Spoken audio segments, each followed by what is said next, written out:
Tom, can you hear me? I can now, yes. Oh, okay, great. How you been? It's been a while. Good, how are you doing? How are you doing? How you enjoying your new gig? It's good, I like it, I like it, I like it. Glad to hear it. Yeah, I'm doing it just fine. I like kind of just doing the lawyer stuff again. I kind of like that. I'm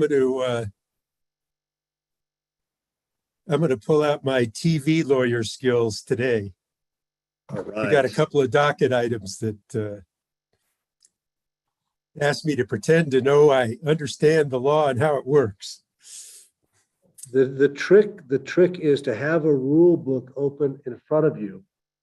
And even if you don't read it, just hold it up like you are reading it. It's very authoritative looking. Does a Bible qualify? Absolutely. That's even more authoritative. Okay.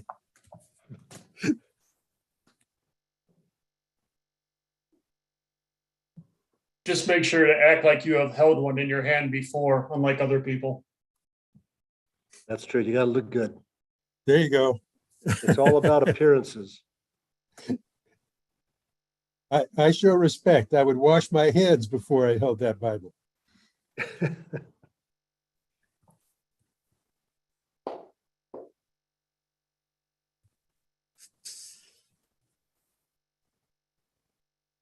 Good morning, everyone. I was about to tell you kids to simmer down. That's what my dad used to tell me when we were getting a bit too chatty. Yep. All right, it's 9:30. I want to welcome everyone to our weekly open meeting of the New Mexico Public Regulation Commission. I'd like to call this meeting to order. Roll call, please. Is that you, Judy Amer? Actually, Mr. Chairman, this is Russell. I'll be sitting in the general counsel seat today. You'll be the voice of God? Yes, I will. I'll go ahead and take the roll. Commissioner Hall. Okay. Commissioner Vicente Aguilar. Here. Commissioner Fishman.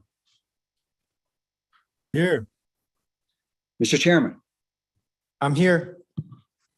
And Commissioner Byrd. I'm present. Let me try Commissioner Hall one more time. Commissioner Hall, are you present? Okay, Mr. Chairman, we have 4 commissioners present. That is more than a quorum. The meeting may proceed. Thank you, Russell. Let's move on to the next item. I'll rise for the Pledge of Allegiance and State Pledge. Commissioner Stephen Fishman will lead us.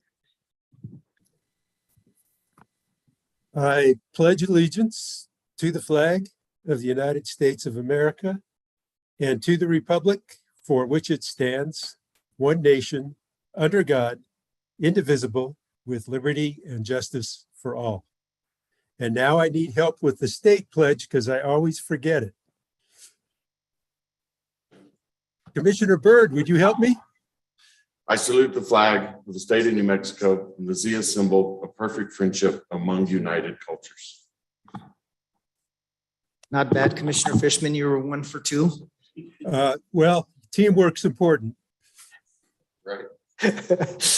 All right, members of the commission, you have before you the agenda as presented. Are there any suggested changes to the agenda? If I don't hear any, I'd like a motion to approve the agenda as presented. So moved. Okay, we have a motion on the floor by Commissioner Byrd. Do I hear a second? Second. Second. Okay, we have a second by Commissioner Fishman. Any discussion on the motion? Russell, roll call vote. Commissioner Byrd. Aye. Commissioner Fishman. Aye. Commissioner Vicente Aguilar.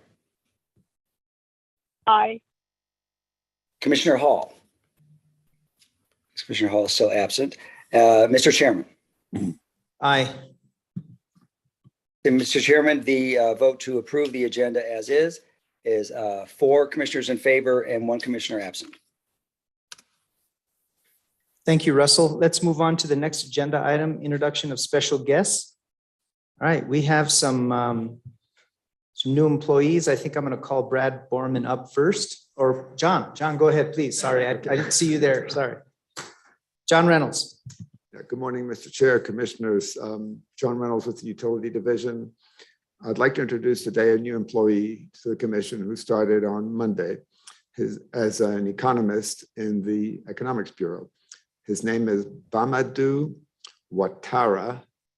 He is from the Côte d'Ivoire or Ivory Coast, and he is a grad student currently at UNM, a PhD candidate in energy and economics. He is an engineer undergrad, I believe, from University of Louisiana.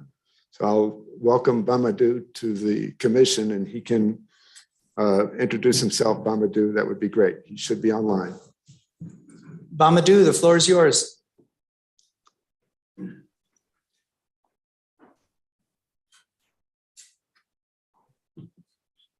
First thing you got to do is learn the mute button there, Bamadou.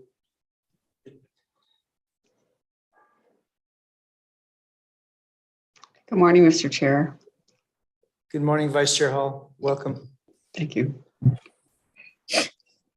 I know he had some issues with his camera recently, but there may be some other issues, but I'm sure he'd be happy to hear from the commission.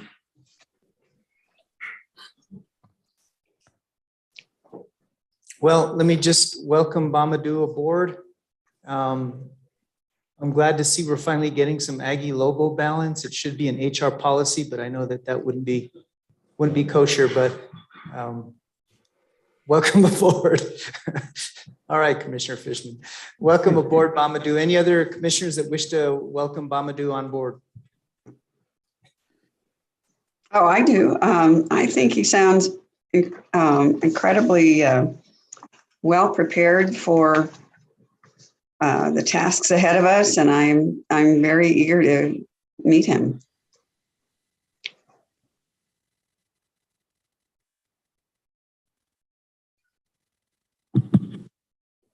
Any other commissioners?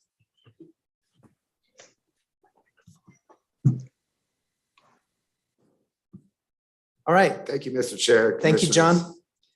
All right, next we have Brad Borman. Come on up here, Brad. This is not quite the Price is Right, but.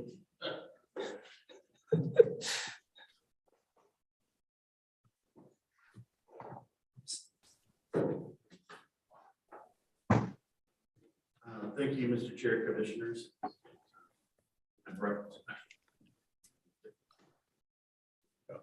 Can you hear me? Yeah, thanks. Thank you, Mr. Chair, Commissioners. Brad Borman. I'm the Director of the Legal Division, and I'm pleased to introduce today our newest attorney, Gloria Regensburg. Gloria is a native of northern New Mexico. If I remember correctly, it's Las Vegas and Santa Fe. She's not even innocent. She is a longtime state employee, most recently with regulation and licensing. She joined us officially beginning Monday, and we're looking forward to having her assistance on all these things that we're going to have going on. So, Welcome, Gloria. Do you want to say a few words? You want to come up and? All right, well, welcome aboard. Any relationship to Benji? Okay, I figured. Well, welcome. Any commissioners that wish to welcome Gloria aboard to the Legal Division? Mr. Chair, Vice Chair Hall. I just wanted to say welcome to Gloria too. We worked together at the Office of Superintendent of Insurance in the Fraud Prosecution Bureau. So, hi, Gloria. It's nice to see you. Small world. Mhm. Anyone else wish to welcome Mr. Chair. Gloria? Yes, Commissioner Fishman. Yeah, welcome, Gloria. Glad to have you here. Just up front to let you know, you worked in the fraud division, and I just want to state for the record that I am not a fraud. So please go easy on me, and we look forward to having you in the legal division. And Brad's a great guy. You should have a great time working in that department. So welcome aboard. Thank you, Commissioner Fishman. Anyone else? All right. Thank you, Brad. Welcome aboard again, Gloria. Yeah, I'm operating the cameras too. Okay, let's move on to the next agenda item, public comment. According to Isaac, we have no public comment. Is that still the case, Isaac? That is correct, Mr. Chair. All right, thank you. Let's go ahead and move on to item 6. Presentation from the investor-owned utilities regarding a joint federal security agency alert regarding infrastructure hacking. This was at the request of Commissioner Fishman. Commissioner Fishman, we have a preferred order of the IOUs. It's P&M, and then EPE is on deck, and then SPS will wrap it up. But did you want to make any opening remarks, Commissioner Fishman, before we begin? Yeah, just real quickly, there were specific things that are in this agency alert that folks have been asked to address. And, my main concern here is basically that utilities are up on that and up on what those, I don't know if I'd call them requirements, but what those requests are. And I just want to be sure we're up to speed because we're in a time when who knows what's going to happen. So we want to be prepared. And that's it. Thank you for bringing this forward, Commissioner Fishman. So why don't we begin with P&M if you want to introduce yourselves and. Mr. Chairman? Yes. This is Tom Domi, and Hi, the Tom. The New Mexico Gas Company is prepared to make comments as well. Okay. You didn't You mention. have a this, so preference, Tom? We can go last. Okay. You Thank got you, it. Mr. Chairman. Thank you, Mr. Chairman. All right. Let me change the camera. All right, gentlemen, proceed. Well, thank you, Chairman Maestas and Commissioners. I'm Mark Fenton, Executive Director of Regulatory Policy and Case Management. I think everyone knows me, and it's great to see Commissioner Byrd and Commissioner Maestas in person. And I also saw Commissioner Hall last week at the Current Issues Conference. So it's nice to start seeing everybody in person and also on the screen every week. We're here today to talk about the item that's on the open meeting agenda regarding the Federal Security Agency alert on infrastructure hacking that Chairman or Commissioner Fishman just mentioned. And today with me, I have Spencer Wilcox. He's our Executive Director of Technology and Chief Security Officer for P&M Resources. Spencer, he's responsible for the strategy, architecture, and operations of cyber and physical security, telecommunications and infrastructure, and end user computing for IT and ICS/SCADA. Spencer, I can tell you, has all kinds of qualifications. Like it's been the whole 10 minutes going through that, but he holds certifications in cyber and physical security from ISC, ISACA, ASIS, and he's currently pursuing a PhD in transdisciplinary cybersecurity from New Mexico Tech. He was named one of the 2021 most influential cybersecurity leaders by Security Magazine. So this is his business, I guess, is what I'm trying to convey. We also have our Chief Information Officer for P&M, Mike Mertz, is in the audience with us today. Spencer's going to quickly cover, we plan on spending about 7-8 minutes. He's going to cover what his team is comprised of. We're going to discuss the subject that Commissioner Fishman has asked us to speak about related to the alert and what we're doing related to the alert and our awareness of it. And then we're going to talk a little bit just about our approach to cybersecurity in general and stay within the confines of what can be shared on that subject in a public forum like this. Thank you very much, Mark. And let me know how much I owe you for all those nice words that you said. Can you move that mic just a little closer? Thank you. Yes, sir. And let me know if anybody has a difficulty hearing me. Sure. Can everyone hear Spencer? So Chairman and Commissioners, thank you for this opportunity to address the Commission on the topic of cybersecurity. PNM employs our proprietary and contract resources to ensure the cybersecurity of our infrastructure with well-recognized professional certifications to include the Certified Information System Security Professional, Certified Information Security Manager, Certified Information Security Auditor, Certified Ethical Hacker, Certified Network Defender, and others. In addition, we employ and have retainers with well-known and well-respected cybersecurity suppliers to help identify, protect, detect, and respond and recover from all hazards, regardless of their cause. But let's briefly discuss the National Cyber Awareness System Alert, AA 22-103A, entitled APT Cyber Tools Targeting ICS SCADA Devices. On April 13th, the Cyber and Information Security Agency released the alert in a joint release from DOE, CISA, NSA, and FBI to warn industry of a very capable new cyber attack tool or malware that will allow nation state actors to act on certain specific devices from two vendors. These vendors were Omron and Schneider Electric. Further, the advisory mentioned that certain servers running the Open Platform Communications Unified Architecture, or OPCUA, and Windows engineering workstations using ASRock motherboards are also vulnerable to this malware. We had received intelligence on this topic from our partners at least a week prior to the joint alert. And we were able, prior to the alert coming out, to gain assurances on our own environment prior to the public release of the information. While we don't have any of the specified assets within the scope of our critical systems, the joint alert provided 13 activities that utilities should undertake to mitigate against this malware, should it be used in an attack. PNM executes these 13 activities as part and parcel of our daily processes around cybersecurity. And we validated that our process for each of these activities is functioning effectively or is complete. This should not, however, be taken to imply that a cyber incident can occur. It simply means that we have a reasonable degree of confidence that this particular problem has been largely mitigated. Our approach to cybersecurity, though, relies on a holistic program, a solid framework, and great partnerships. In addition to our internal policy framework, cybersecurity training and awareness programs, and a variety of technology solutions, we also comply with regulations that govern cybersecurity based on our position in the critical infrastructure.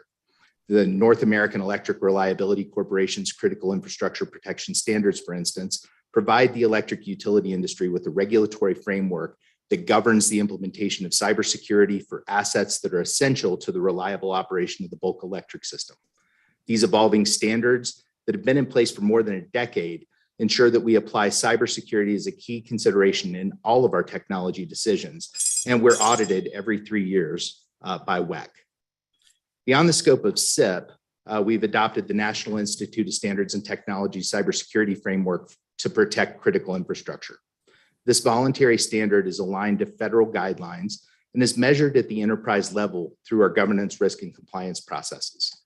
Like all public companies, we're also audited annually to certify that we meet Sarbanes-Oxley requirements. Now, cybersecurity is a team sport. And like safety, it's everyone's responsibility.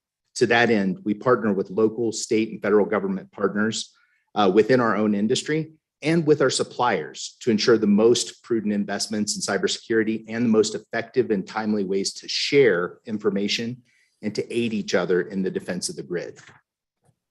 We participate with our industry and the Pacific Northwest National Labs in the Cyber Risk Information Sharing Program, or CRISP, as well as the more recently created 100-Day Initiative through the Department of Energy, where we partner with the company that identified this particular piece of malware. In both of these cases, industry participants share information about traffic in and out of their networks, and our federal government partners work to enrich the data to identify cyber attacks in a reasonable time frame and provide us an early warning of nation-state attackers. We also partner with the Edison Electric Institute, the North American Transmission Forum, the Electric Power Research Institute, and many other investor-owned and public power utilities in cyber mutual assistance. And we participate in self-assessments annually associated with our culture of security, much like our culture of safety. These activities are similar to the electric utility industry's long history of providing mutual assistance in restoring services in the event of natural disasters, and in the preparation for such events. Finally, we have very strong partnerships with local, state, and federal government partners. Through these partnerships, we share information and we prepare for crisis. This includes close partnerships with the FBI. We're the only New Mexico-based entity with membership in the Domestic Security Alliance Council with the FBI. And we also participate with the Department of Homeland Security, whom I believe you all will be meeting with later this week, as well as with the State Department of Homeland Security and Emergency Management. We additionally partner with our local fusion centers to share information and for emergency preparedness and response.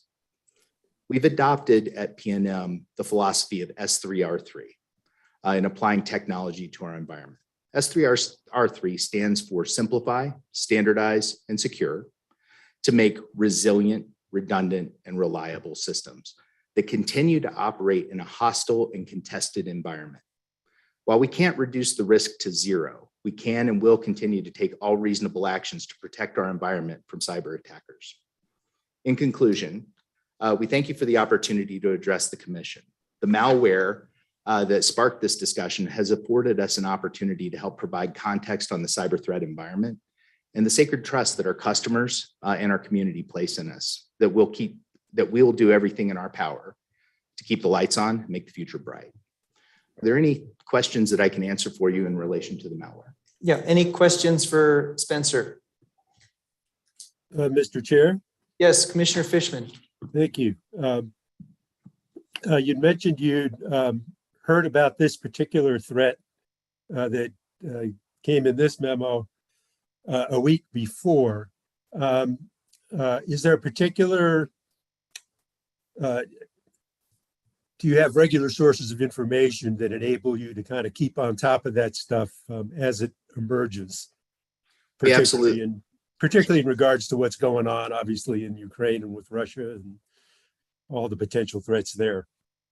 Commissioner Fishman, we do. In fact, from an intelligence perspective, we perceive information sharing to be our first priority. It's what gives us an early warning so that we can be agile in the face of an ever-evolving adversary. In order to do exactly that, we have partnerships with intelligence services providers. These are commercial providers. We have partnerships with cybersecurity products vendors who also share intelligence. And then last but not least, we have direct partnerships with, again, our Department of Homeland Security and our federal law enforcement and intelligence agencies. We also have partnerships with the national labs here in New Mexico, as well as with other entities here in the state, like the Air Force. We're working with the Department of Defense right now on a mutual defense process for the entire state of New Mexico, really focusing on helping to bring cyber tools to municipals, co-ops, and tribal authorities, giving them some opportunities quite frankly, in a space that's quite expensive to do minimal cybersecurity work without having to incur some of those great expenses. Thank you. That was it. All right. Any other commissioners have questions for PNM?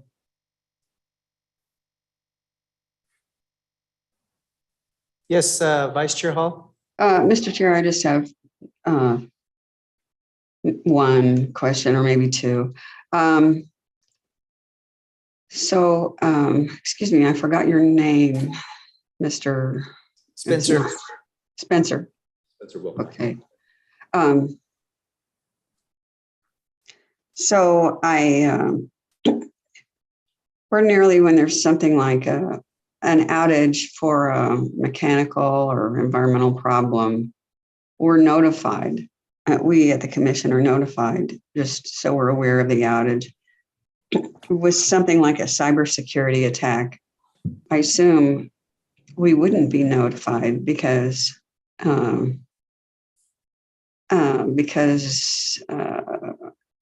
the nature of having to deal with it and probably the need not to disseminate that information. Is that correct? Actually, ma'am, I think what you would find, so if there's an outage, of an electrical outage, we would make those notifications in the same way that we would for a mechanical or any other service disruption. In the event that it's cybersecurity, we would work with our suppliers to understand what exactly is going on. And if it became clear that this was caused by a cyber event, we do have reporting requirements that include reports to the Department of Energy, to FERC, as well as to the CISA entity, now that that law has just recently passed. There are also SEC requirements associated with this. So I would envision, with that said, that you would have that opportunity to be informed. So, Commissioner Hall, I would take my lead from Spencer on that. Usually I'm the one that notifies the commissioners by text if there's something that I think you would be interested in. So if I was aware of that, I would take my lead from Spencer about what I could share. So if we're sharing it with other entities, I would be certain to share it with the commissioners individually as well, within the framework that Spencer leads me to. Okay, thanks very much. Thanks very much. Thank That's you, it. Commissioner Hall. Any other commissioners have any questions? So Mark, is it still your intent to meet individually with commissioners to maybe get into more detail that perhaps is considered confidential? We certainly can. Spencer and I met with Chairman Maestas about two or 3 weeks ago and talked about the letter that had came from President Biden that went to the governor and also went to the commissions. We give him an overview of a PNM cybersecurity program, a little more in depth than Spencer's had the time to do today. And we certainly welcome the opportunity. We could drive out to where the commissioners are. If any commissioners are interested in that, we would be glad to do that. So if you're interested in Spencer and I meeting with you individually to discuss cybersecurity, we'd be happy to do that. Okay. Thank you. Any other questions for PNM? All right. Thank you, gentlemen. Appreciate that. We appreciate the opportunity. You bet, Mark. Thank you. All right. Next up, we have El Paso Electric. Come on up. Good morning. This is Rick Bernal. So I'm remote. I'm the information security manager for El Paso Electric. Can everybody hear me okay? Yeah, we can hear you. Okay, good. Good morning, Rick. This is Amber. We spoke previously. Yes, hi Amber. Good to see you. I'm just sitting here with you, so he's going to go ahead and take the lead on this particular. Okay. Great. So I did have a presentation. I don't know if you guys would like me to share my screen, or if you want me to just kind of walk Sure. through. Isaac, can you allow Mr. Bernal to share a screen? You'd be able to share your screen now. Great, thank you.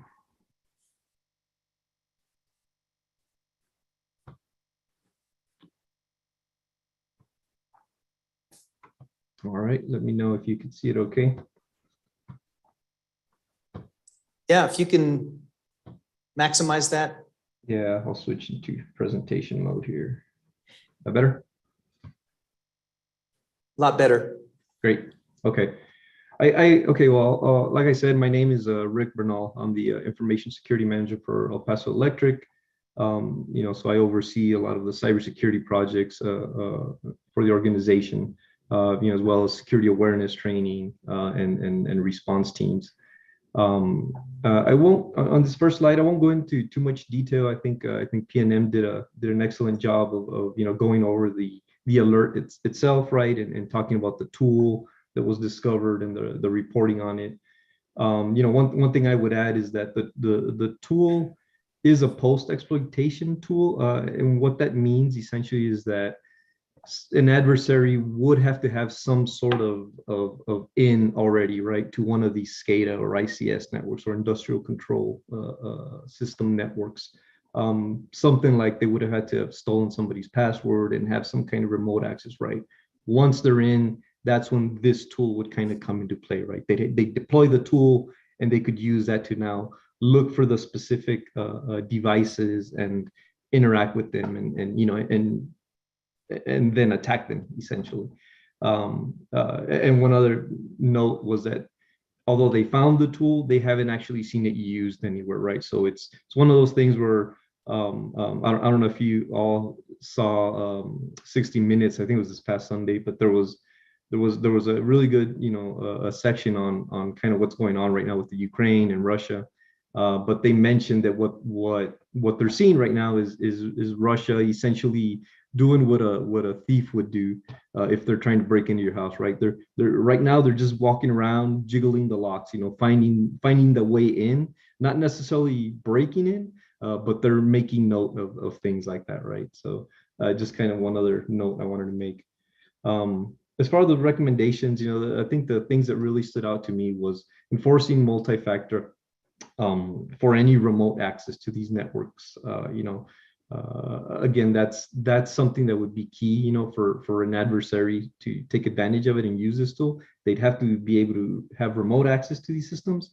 So if you enforce multi-factor, that's really an excellent mitigation for that. They also recommend changing passwords on these systems, the default passwords, and making sure that you're changing them on a regular basis, right? So they're not always the same. They talk about leveraging continuous monitoring, right? Making sure that you're logging, receiving appropriate logs from these different devices, and monitoring, keeping an eye on it so that when there is some sort of anomaly on these systems, that you take some sort of action. And just as important, isolate the systems, make sure that you can't get to them from the internet. Make sure that it's very limited connectivity to the systems from like a corporate network, right? Our internal corporate network. So separating and isolating those systems is key. And on the last slide, I just want to talk about some of the things that El Paso Electric is doing specifically for this alert, but also, we receive a lot of these alerts, a lot of the recommendations, we've seen before. It's cybersecurity best practices, which we follow. We do segment all of our SCADA and ICS networks from corporate networks, from the internet, and any remote connectivity that we may have, would be from the corporate network. But we have what are called intermediate systems. You may be more familiar with like jump boxes, jump hosts, bastion hosts. It's just all terminology used, but essentially it's a system that you have to jump on. You have some sort of multi-factor in there, right, to help protect those ICS networks. We're also deploying firewalls, next generation firewalls. That's what the ISAs, FTDs are. They're basically firewalls that are specific for the industrial control environments. So they understand, Modbus and DNP, which are protocols specific to those networks. Those are the protocols that, this tool is actually designed to attack, the Schneider products, the Omron products. So we are deploying firewalls that support those capabilities. We have security logging, right? So we have tools that gather all the logs from devices and let us run analyses on it and get alerted when there are anomalies. We receive alerts and we respond to them. We have programs to change passwords, both on yearly basis, but also as part of an onboarding process, right? When we deploy new equipment to the field, there's an onboarding process that requires us to change all the default passwords. Having backups is key, right, for this equipment. Ransomware protection is huge. So we do have ransomware protections in place, which what that does is essentially locks up the backups and makes it very hard to get to, so that if there was a compromise and an adversary was able to get to those backups, they actually can't make changes, right? That's been a problem and something that we're aware of because of a lot of alerts like this. They kind of tell us, hey, this is what other organizations have had to deal with. Make sure you protect yourself, right? We're deploying tools to do what's known or what's called passive asset discovery, which is finding the devices that we have on our network and monitoring the network traffic, right? Again, looking for any type of anomalies so that we can respond and take action. We have configuration change monitoring in place. Basically, that just tells us when something changes on the network, a configuration, we're alerted to it and can, review it and make sure that it was the proper change control was in place and that it is something that was, part of day-to-day operations and not maybe a malicious attempt. And we are deploying advanced malware protection. We have an EDR solution, which is a endpoint detection and response. It's not quite antivirus. While it does provide the antivirus function, it also collects telemetry from a lot of these systems, which again allows us to run analyses on what's going on in these systems and flag anomalies and do something about it, respond to it, right? So that's kind of in a nutshell, I think, what El Paso Electric's been working on. Is there any questions? Any questions for Mr. Bernal? Any questions at all? Mr. Chair. Commissioner Fishman. Thank you. So, Mr. Bernal, was there anything particularly unique about this alert, or in your mind is this kind of standard stuff that you see coming by? I just happened to see this one, and it told me, boy, I'd sure like to hear more about security, but yeah, I can't tell whether this is a potential bigger problem or is just kind of standard stuff that you see. No, I think what I really found that was unique was the fact that this tool, the tool is very modular. So it's almost like a framework, like somebody designed it, and it has to be someone with the means, right? So more than likely a state actor, but it's very modular. So the modules that we that were found on it were specific to operational technology, right? Industrial control systems. I think that's what really made it unique. It's out there. It hasn't been used, but it's out there and it's modular, which means that there might be other modules out there that we just haven't seen yet, right? Which an adversary could throw in there, and then now it can attack a completely new type of system, right? But it really raises awareness to, I think, anybody that runs these types of network, right? Water utilities, gas pipelines, oil pipelines, electric utilities. I really think that's what was unique about it. That it's very specific, and you can tell that they were really being very specific on what they wanted to attack. So I think that was the most unique thing about it. The PNM was saying that there's that this tool targets specific types of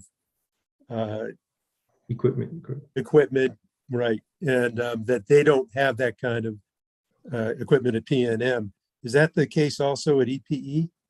Or yeah, so, and usually that's the first step, right? We go through our asset inventory to see if we have those specific models. We have not found those models on our network. While we do have other Schneider model numbers, the ones specifically on the alert, we haven't found. Okay. But back to my earlier comment on the tool being modular, that doesn't necessarily mean that they couldn't just add that other module for those, for those models that we do have. So you still kind of have to be aware, be on your toes, make sure you're working with the vendors so that any vulnerabilities that maybe were found from the tool can be patched and configurations changed. But yeah, that's where we're at right now. Thank you. That's all I've got. Appreciate it. Thank you, Commissioner Fishman. Any other questions for Mr. Bernal with El Paso Electric? Mr. Chair. Yes, Vice Chair Hall. Mr. Bernal, my understanding is all the technologies that you just described, or the tools that you described, are technologies designed to keep any malware or attacking technology out of your system, correct? Correct, yes. or are any of them, I guess, are any of your defensive tools there designed to detect any kind of malware that's already in your system? And I'm using the term malware loosely. I just mean anything that would be, something that could come into effect at a later date. Correct. Yeah, the one tool I think that really helps with that is the EDR tool, the endpoint detection and response. Specifically because those types of tools look, as I mentioned earlier, they collect telemetry on, what processes are doing on a system and what processes talk to each other. So you can actually detect it from behavioral analytics. So it's not necessarily looking for a specific file per se or piece of malware, but it'll say, hey, this computer maybe talked to, this other computer, or this process opened up this other process, which is not normal, right? So maybe maybe you're already compromised, but when it notices those odd anomalies in processes doing things that they shouldn't be doing, that's a red flag, right? So these tools would find, that type of behavior where it's not necessarily finding the compromise, I guess, or the specific malware, but it can detect the behaviors that a malware or an adversary would take and alert you to that. So that is pretty key. And I mean, that's a really good question, actually. Okay. I guess I'll just stop there. Thanks. Thank you, Vice Chair Hall. Yeah. Why don't we go ahead and move on? But before I do, Amber, did you want to add anything to what Mr. Bernal said? No, not at all. Okay. I have full confidence in him and his explanation. I think he did a great job of explaining where we are and where we are as a company. So thank you, Rick. Thank you. Mr. Chair, I couldn't hear any of that. Yeah, just move the mic just a little Okay. closer. I'm sorry, Commissioner Hall. I was just saying I didn't have anything else to add. I just had full confidence in Rick and everything that he was saying. So I didn't feel like there was anything additional that I needed to add to that. Okay, thank you. Thanks. All right. Well, thank you, Mr. Bernal. Thank you, Amber. Appreciate that. All right, let's go ahead and move on to Southwestern Public Service. Is that going to be a remote presentation, Mike? Yes. Good morning, Mr. Chair and Commissioners. This is Mario Contreras. I am the manager of regulatory and rate cases for SPS, primarily for filings that are done and made with this commission. On the call with me today, I have Jamie Sample. Mr. Sample is Xcel Energy's Chief Security Officer. And at this time, I'll turn it over to Mr. Sample to give our presentation. All right. Thank you, Mario. Thank you, commissioners. I don't know, can you all see me? Yes, we can. Okay, excellent. Mr. Chair, I don't have a Mr. Chair, I cannot. Oh, yes, I do. Yes, of course. Okay. All right. I don't have a presentation, so you'll just have to look at my big head. So, but with that is, I'm not going to repeat a lot of stuff that Spencer and Rick talked about. I think they went over a lot of the details. We've got a lot of things there that are similar, but I'll go into kind of our program and what we're doing and how we're moving forward. So, I think, Commissioner Fishman, you'd ask about, these threats and if this was unique. I don't think it's unique in a way that we don't see these threats every day. So, the threat actors, the alerts that we get multiple alerts a day from multiple agencies and both public and private around this. So the threatscape is continuing to evolve. The threat actors are becoming more savvy around the techniques that they're using. They're still steeped in their in the way that they've always done it. They're just using technology like cloud services and other types of techniques to get faster at what they're doing. They're also evolving their techniques to look at industrial control systems. And I think that's one of the big things we're here today. And what does concern the U.S. and the industry is that we're seeing more malware's not new. It's always been out there. We're seeing more malware specifically designed towards OT type technology, which is the systems that run our power grids and our oil pipelines. So that is the thing that we are seeing, that we're seeing a trend in that's been different than the past.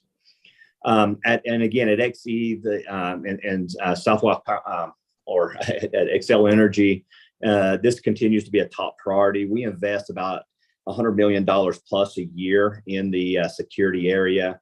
We've got a dedicated team of over 250 resources that are addressing and looking at security. And we use a defense in depth type of system. So think about it like your home. And, you live in a gated community. Your first layer of defense is the front gate, right? You depend on some level of protection there. Once you get into the neighborhood, you've got other protections. You get to your house, you've got, door alarms, and then you get into your house, you've got safes, right? So if you think about those layers, is the way that a lot of our systems are designed and a lot of the utilities lay out is very layered like that. So it's not like we've got these systems that are hyper exposed or don't have different layers of protection in them. So you've got these layers of protection that has to be compromised to be able to get into and do systems. So by the time you hear a breach in the news, it means that they had multiple failures within their systems for that to be able to happen. At XE, on the identify side, is how do we get quicker? Spencer and Rick talked about the information sharing we do in the industry. Many of us knew about this, as Spencer said, weeks before it went out in the alert. We were working with either the vendor Dragos, because some of us got Dragos. We were working with the threat intel community or the intelligence community within DHS and DOE for this information.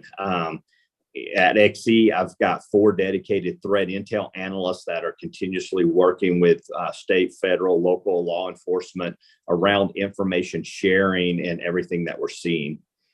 We're also doing periodic risk assessments of our environment. We do attack and pins on a regular basis so we can attack ourselves and understand what the attack paths are into our environment so we can close those down. Think about that like you bring in somebody to your house and on a regular basis saying, can you walk around my house and find out if I've got things around my house that would deter or enable a burglar to get in. So we do attack and pins. We do hunting. We've got hunters. That really goes back to Commissioner Hall's question around, how do you detect if somebody's already in your system and you haven't detected it? So we do hunting in retrospect. So like when we hear something that comes out, we look backwards at our controls and our logs and our activities to see if we've seen any type of activities, because it's called retrospect inspections. So we do the hunting, we do the retrospect to determine if something's already in our systems. We also use independent third parties to double check ourselves. Like, for example, while we scan and do our own attack and pin, I've got an independent third party that continuously scans our environment and our perimeters 24/7. That's independent of us, because I want to make sure that I don't have blind spots and that somebody else is seeing something I don't see. So we use third parties to create those checks and balances. So that's in the identification space. Around the protection space, there's been a lot of activities going on over the years. I made a comment to my board recently around some of the notifications we've been getting. It's kind of like getting your black belt in karate. It doesn't happen overnight. You have years of experiences and investments and practice and training to get to the area you need to be at to perform the top level. We did not get to the protection levels we're at overnight or just because these alerts have been coming out. We've been working on them for years. And so the alerts just help us get better, and it's incremental improvements. We've had the ICS 100-day sprint that's been working on by the White House that we've been working with the White House and DHS on. That's the 100-day protection plans for industrial control systems and information sharing. The DHS TSA security directives have come out since the Colonial event that everybody's been also double checking their systems against since the Colonial event. And we've had NERC SIP, which is the bulk electric system standards, in place since 2005. And those continuously progress to get better. So we've been, my point to that is we've had a lot of activities over the years that has enabled us to build these muscles up and get better and better of where we're at. Similar to the other utilities, we do use, kind of state-of-the-art systems around protection controls, around identity and access management, network and endpoint protection. And then on the detection, we do have 24/7 monitoring. I've got a dedicated 24/7 monitoring team that is watching our systems very much like control operations works on. Like if you think about even at the airport, you've got air traffic controller watching the screens and making sure bad things doesn't happen. We've got 24/7 staff that is watching the screens, working with the operations, working with local law enforcement and threat intel community to be able to have situational awareness of what's going on with our controls. One of the things, Commissioner Hall, you'd ask about the reporting and how we interconnect and how do we know if this is happening fast is my organization. I also have emergency management in my organization. So I've got physical security, cybersecurity, and emergency management, which is all hazards. So what we're able to do is we're able to interlink or interconnect events and do correlation of events. So if we have an operational event like a gas pressurization change or a digital relay malfunction, we get that alert and we can cross correlate it with any of the cyber activities or physical security activities that we've seen so that we can expedite reporting to the commission or federal agencies. As Spencer said, we've got DOE requirements and we definitely want to keep y'all informed if we're reporting to any other agency as well. Y'all should get the same notification as anyone else does from that perspective, just for your for transparency and awareness. So we work with Mario on getting that over to you. I talked about the attack and pin. We also have robust emergency management plans that has cyber, physical, and all hazard annex in those. We exercise those. We did a little over 70 exercises last year that ranged anywhere from a ransomware type exercise to denial of service type exercise to operational outages due to cyber or physical events. We've got about the same amount of exercises identified for this year also. So I think, kind of bottom line, is these threats are always going to evolve. We've got, we're always going to have new actors. We're always going to have and they're evolving their tactics, techniques, and protocols. And we're seeing those emerge daily. At XE, we are committed to the mission of providing our customers and communities with the safe, clean, and reliable energy services that they deserve. And so we remain hyper vigilant and continuously to invest and maintain our visibility, our private, government industry information sharing and resiliency of the grid. Again, like I said, we do about $100 million a year in this area. When I look out over the next 5 years, we're actually in our planning process right now.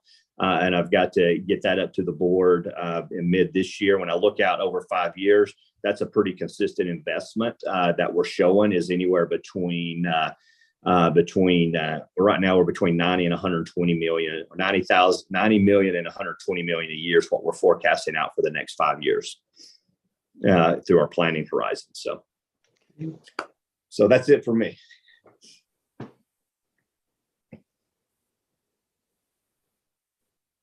All right, thank you for that. Any questions? Any quick questions? Pretty comprehensive. Thank you, Vice Chair Hall. Anybody else? Thank you for that. I appreciate that.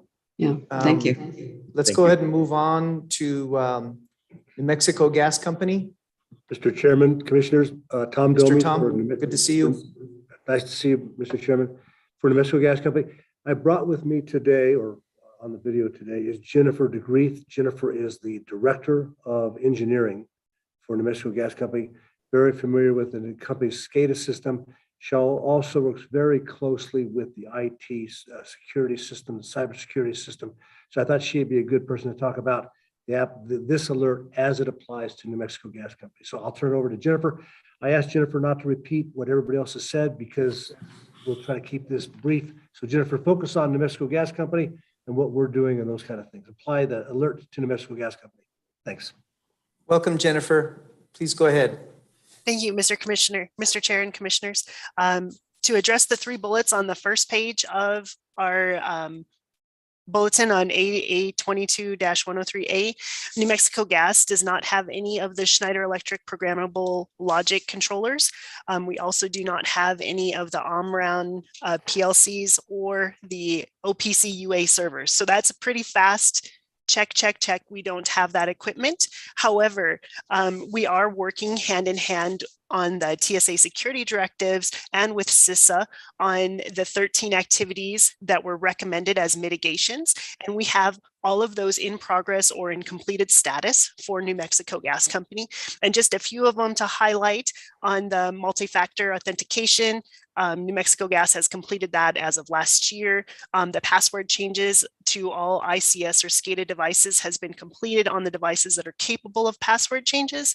And on those devices that are not capable, we're in the we have a project to replace all of them that will be complete this year. On the continuous monitoring solution to log and alert malicious indicators, we do have an automated alert system that will tell us about attempts to compromise the network and send an alarm or alert to us that we can address. And for those systems that are not on the network, we have, as Jamie was explaining, a very strong physical security program to help us add those barriers in place. And I will open at this point to any questions that you guys may have. Thank you. That was very brief. Thank you. Any questions for Jennifer, New Mexico Gas Company? Yeah, Mr. Chair. Yes, Vice Chair Hall. So, Mr. Grief, the first 3 items you mentioned that you don't have, but you're pursuing, I guess, substitute protection. Is it equivalent? So particularly the equipment that we have does not apply to this threat, but on the page 3 of the bulletin, there were recommended mitigations from DOE, CISA, and NSA that we are applying those to our equipment that we do have. Yes, that's what you said, but I wondered, do they provide equivalent protection then? Yes, they do. Okay, and then the items that you said are not part of the system, they're not part of the, I guess, cybersecurity system, but they have physical protection? So the current threat with cybersecurity are things that are on a network that can be accessed remotely. We do have PLC devices that are not on the network. So the cybersecurity threat would not apply to them because you would physically have to go to that location to tamper with them. But what I was addressing is that we have multiple layers of physical security to prevent that tampering. I see. Okay, thank you. That's all I have. Thank you, Vice Chair Hall. Any other questions for Jennifer? All right, hearing none. Thank you, Tom, and thank you, Jennifer. I appreciate that. All right, let's go ahead and move on to item 7 on the agenda, consideration and approval of prior meeting minutes. I believe we can approve all 3 of those batches of minutes in one motion. So do I hear a motion to approve the minutes of the March 23rd, the March 30th, and the April 6th, 2022 open meetings? So moved. Okay, we have a motion by Vice Chair Hall and a second by Commissioner Byrd. Any discussion on the motion? All right, hearing none, roll call vote, please. Mr. Chairman, Aye. Commissioner Fishman. Commissioner Fishman? Okay, I'll go again. Commissioner Hall. Aye. Commissioner Vicente Aguilar. Aye. Commissioner Byrd. Aye. And one more time for Commissioner Fishman. Aye. Mr. Chairman, we have a unanimous vote to approve those 3 sets of minutes. Thank you, Russell. Let's go ahead and move on to the consent action items. Before I have Russell read the case numbers and captions, I'd like to entertain a motion to approve the consent agenda as presented. So moved. Okay, we have a motion by Commissioner Byrd. Do I hear a second?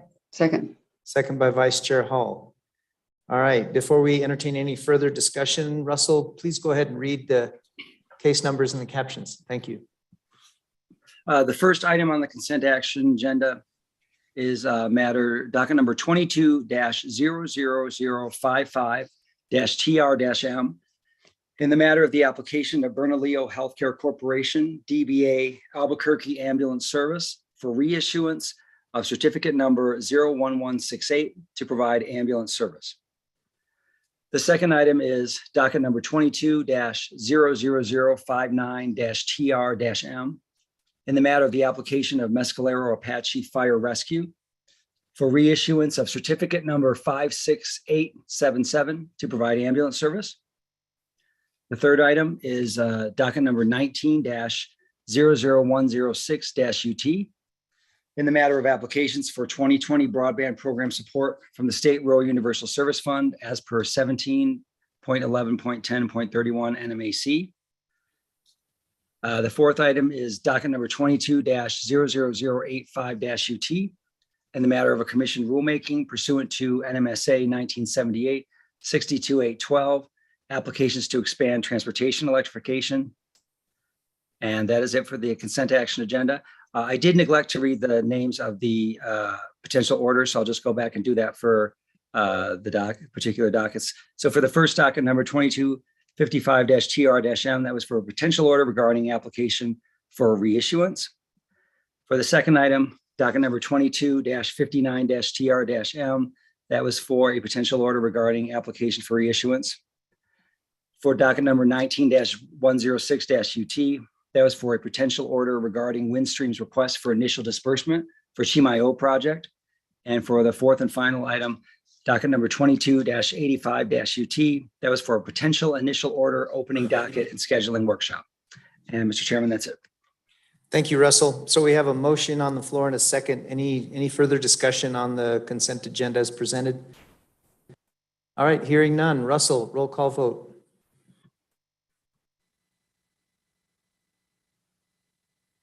Commissioner Fishman. Aye. Commissioner Byrd. Commissioner Maestas. Mr. Chairman. Aye. Commissioner Vicente Aguilar. Aye. And Commissioner Hall. Aye. Mr. Chairman, we have a unanimous vote to approve the consent agenda items.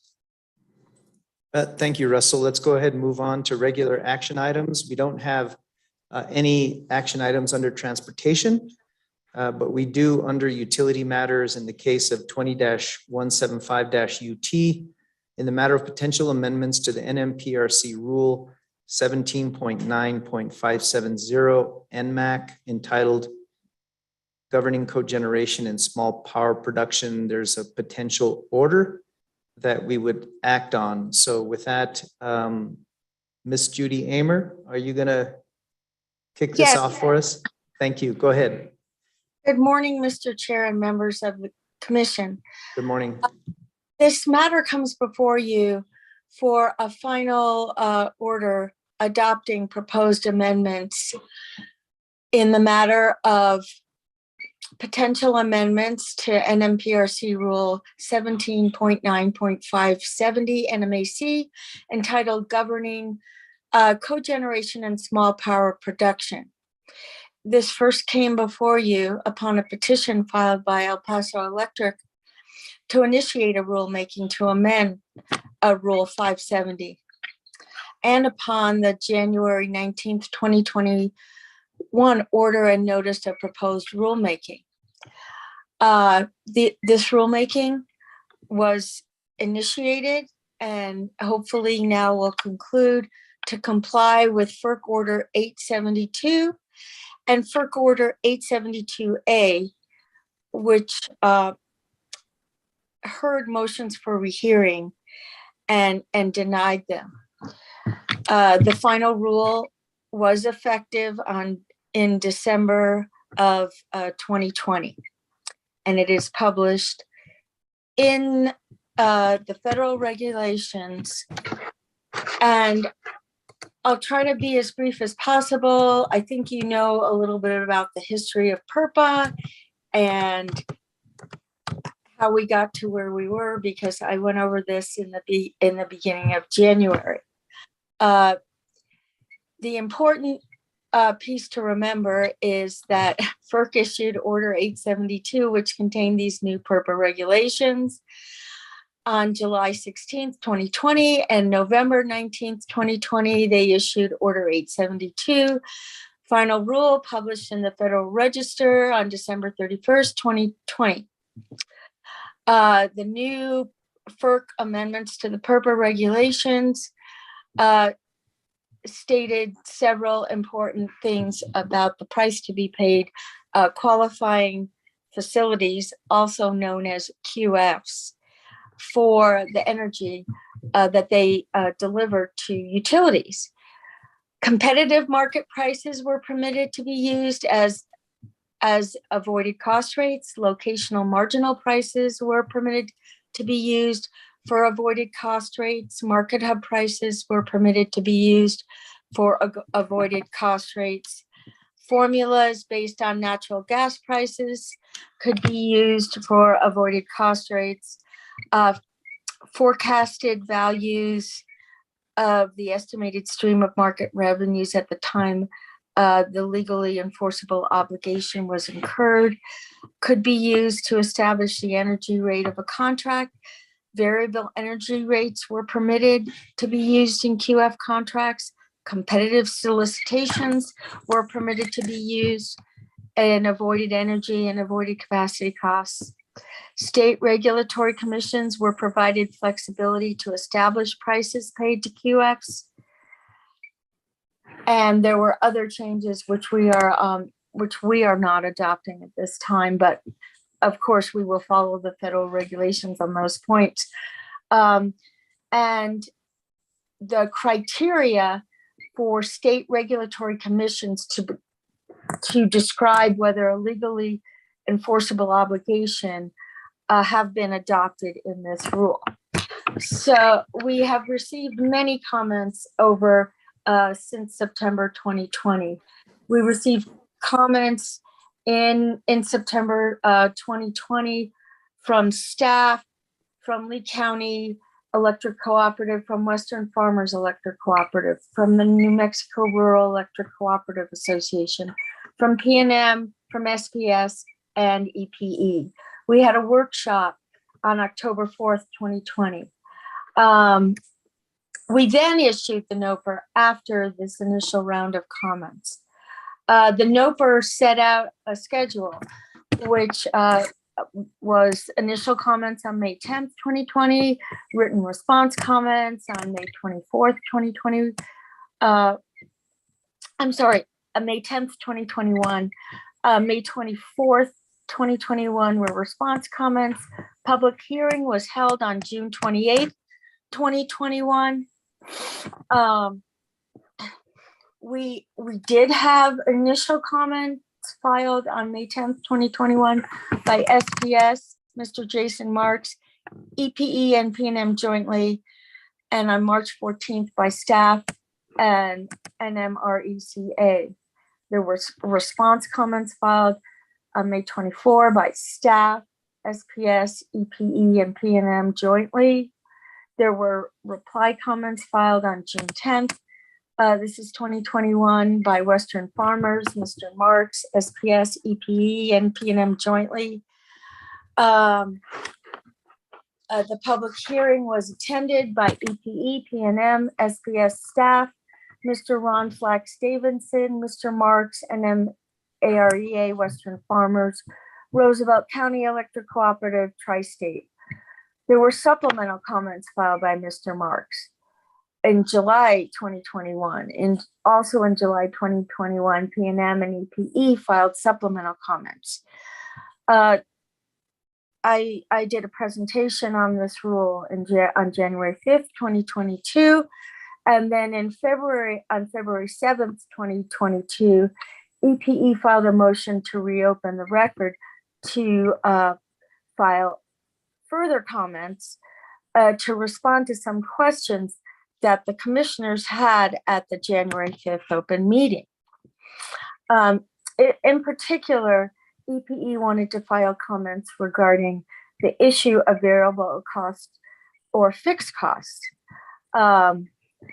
And they specifically stated in their motion and quoted from FERC Order 872 that, quote, FERC agrees with commenters that PURPA does not guarantee QFs a rate that guarantees financing.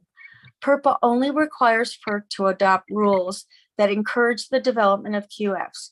It does not provide a guarantee that any particular QF will be developed or profitable.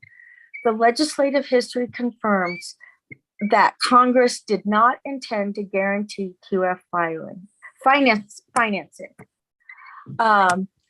And EPE further stated in the motion that FERC found, based on its investigation, that QFs do not actually need fixed energy prices to obtain financing. And again, quoting from Order 872, quote, the record shows that even without the right to require long-term fixed energy rates, non-QF independent power producers nevertheless have been able to obtain financing for large amounts of generation capacity, including from renewables. Based on this data, we find the right to require counterparties to pay fixed energy rates is not essential for the financing of independent power generation capacity. And so the commission granted EPE's motion to reopen the record and they admitted their exhibit number 1, which had their comments into the record. And on March 1st, 2022, Mr. Marks filed additional comments. And on March 2nd, 2022, SPS and EPE filed additional comments. And based upon this numerous public comment period, I'd like to go through the rule. If Isaac could put that up on the screen.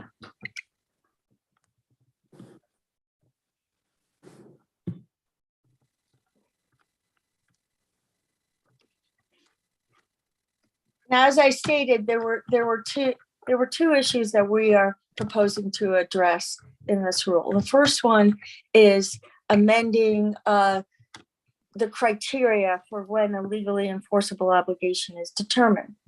That's in 570.9.b. And so go down, we're looking at B. And I have to get to mine. Hold on.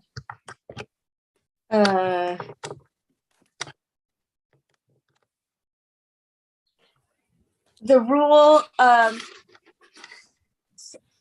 it complies with the amended FERC rule, which says, and I'll quote, from 18 CFR 29.2 304 D3, quote, obtaining a legally enforceable obligation. A qualifying facility must demonstrate commercial viability and financial commitment. So those are the key phrases to construct its facility pursuant to criteria determined by the state regulatory authority or non-regulated electric utility as a prerequisite to a qualifying facility obtaining a legally enforceable obligation. Such criteria must be objective and reasonable. Mr. Chair, I need to ask Judy. Chair Hall. On the screen, I'm not seeing the language you're reading, Judy. Right, I am reading from. Oh, here it is. federal regulation. And so Oh, we are now doing what the federal regulation I see. told Yeah, us, okay, sorry. which is setting commercially viability, setting financial commitment criteria, which are objective and reasonable. So if you look at B, we have 7 objective and reasonable criteria. 1, can you see that there? Yes, B1? yes, I'm with you now. The qualifying facility has filed an interconnection application with the appropriate entity and tendered all required fees to that entity. Okay, no one has objected to 1. None of the commenters. 2, the qualifying facility has taken meaningful steps to obtain site control to construct the entire qualifying facility, which the qualifying facility may demonstrate through the production of executed agreements and through similar measures. No one has objected to number 2. Number 3, the qualifying facility has applied for all required federal, state, and local permits and licenses necessary to construct and operate the facility, and has tendered all required fees to the appropriate governmental authorities.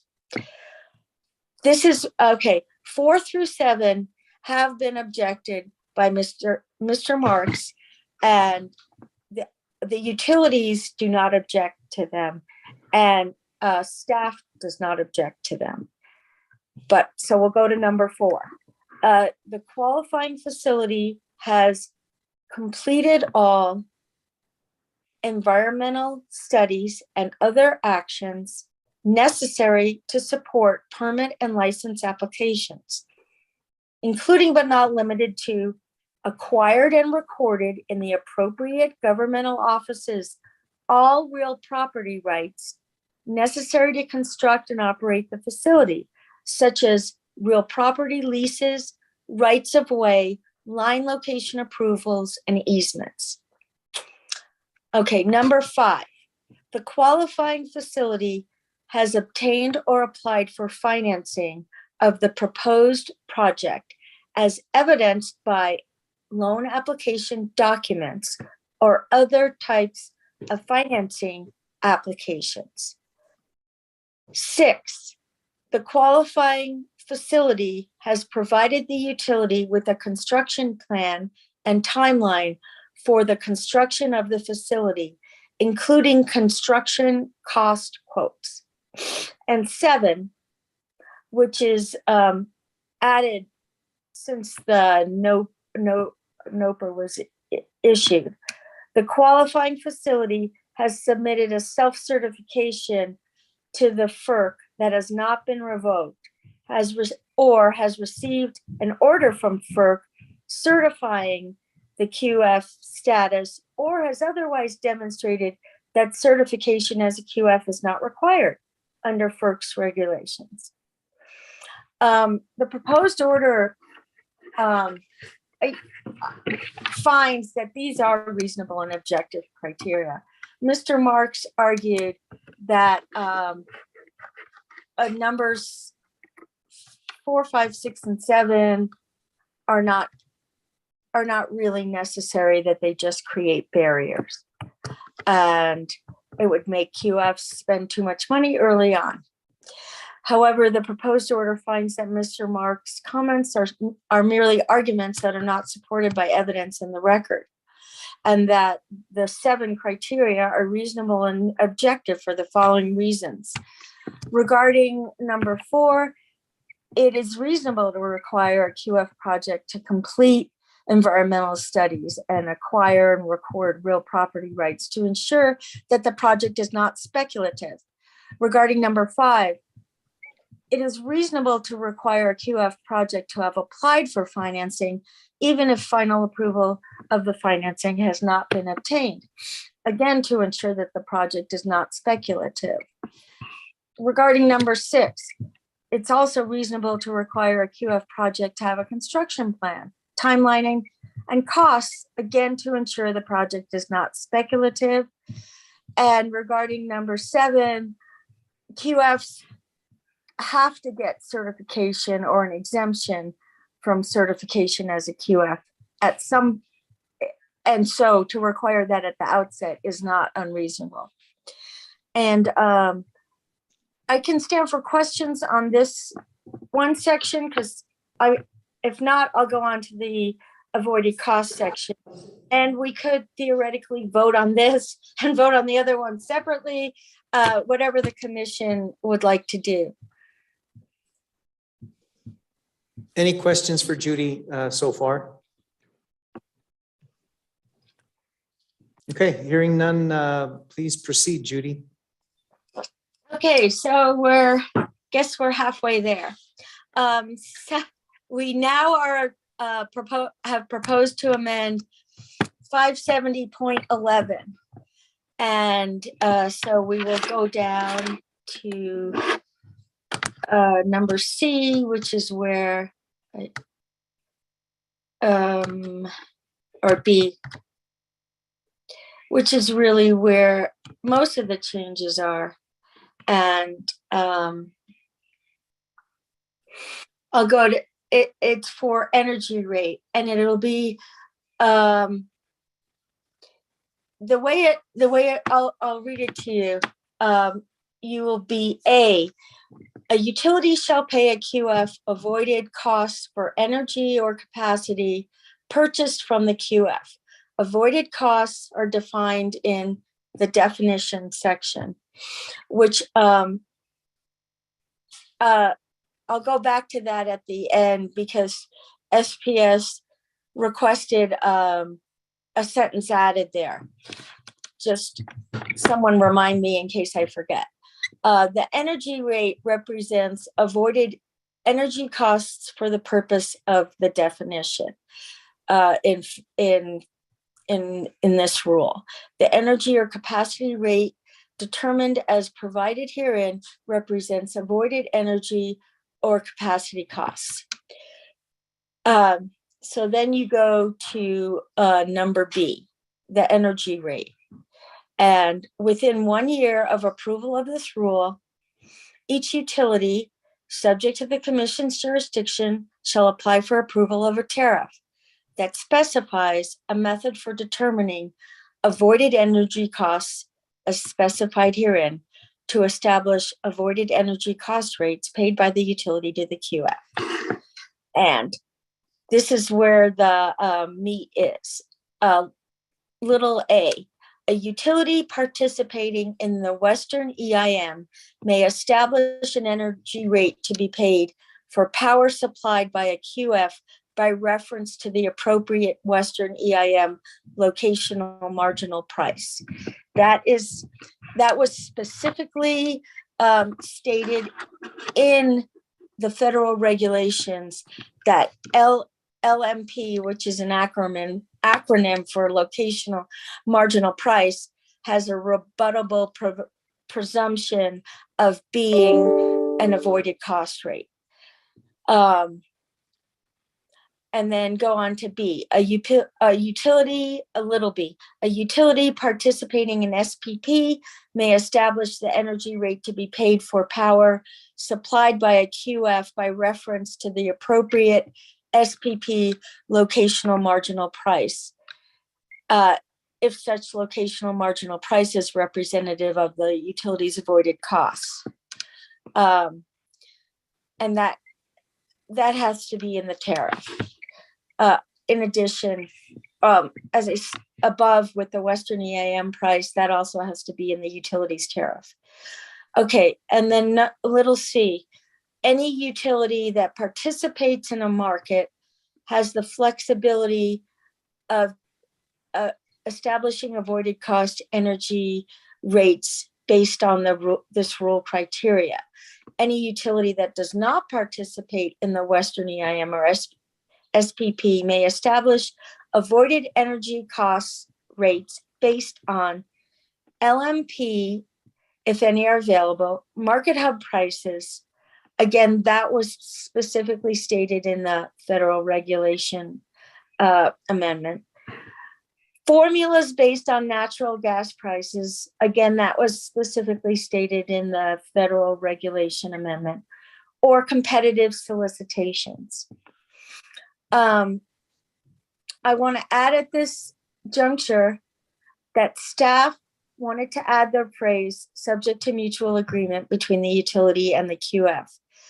But I recommend not adopting that because there has not been mutual agreement, and nothing precludes the parties from mutually agreeing. That being said, there has been a need for us to set criteria, and that's what this rule does.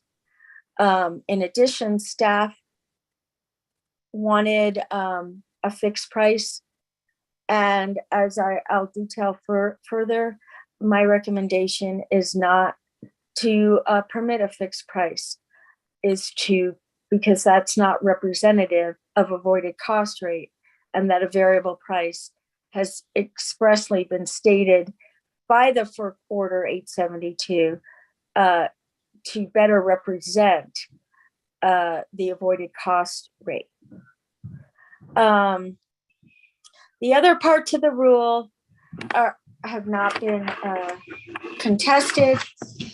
And at this point, I'll go through the comments of the various participants regarding the issue of fixed cost versus variable costs.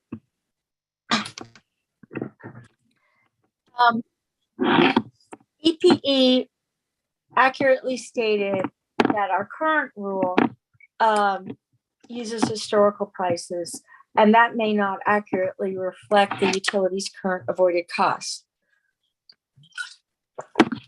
EPE supports the amended rule 57011 because it allows New Mexico utilities to establish avoided costs using a variable market price options that FERC authorized in Order 8, number 72 and reaffirmed in 872A. And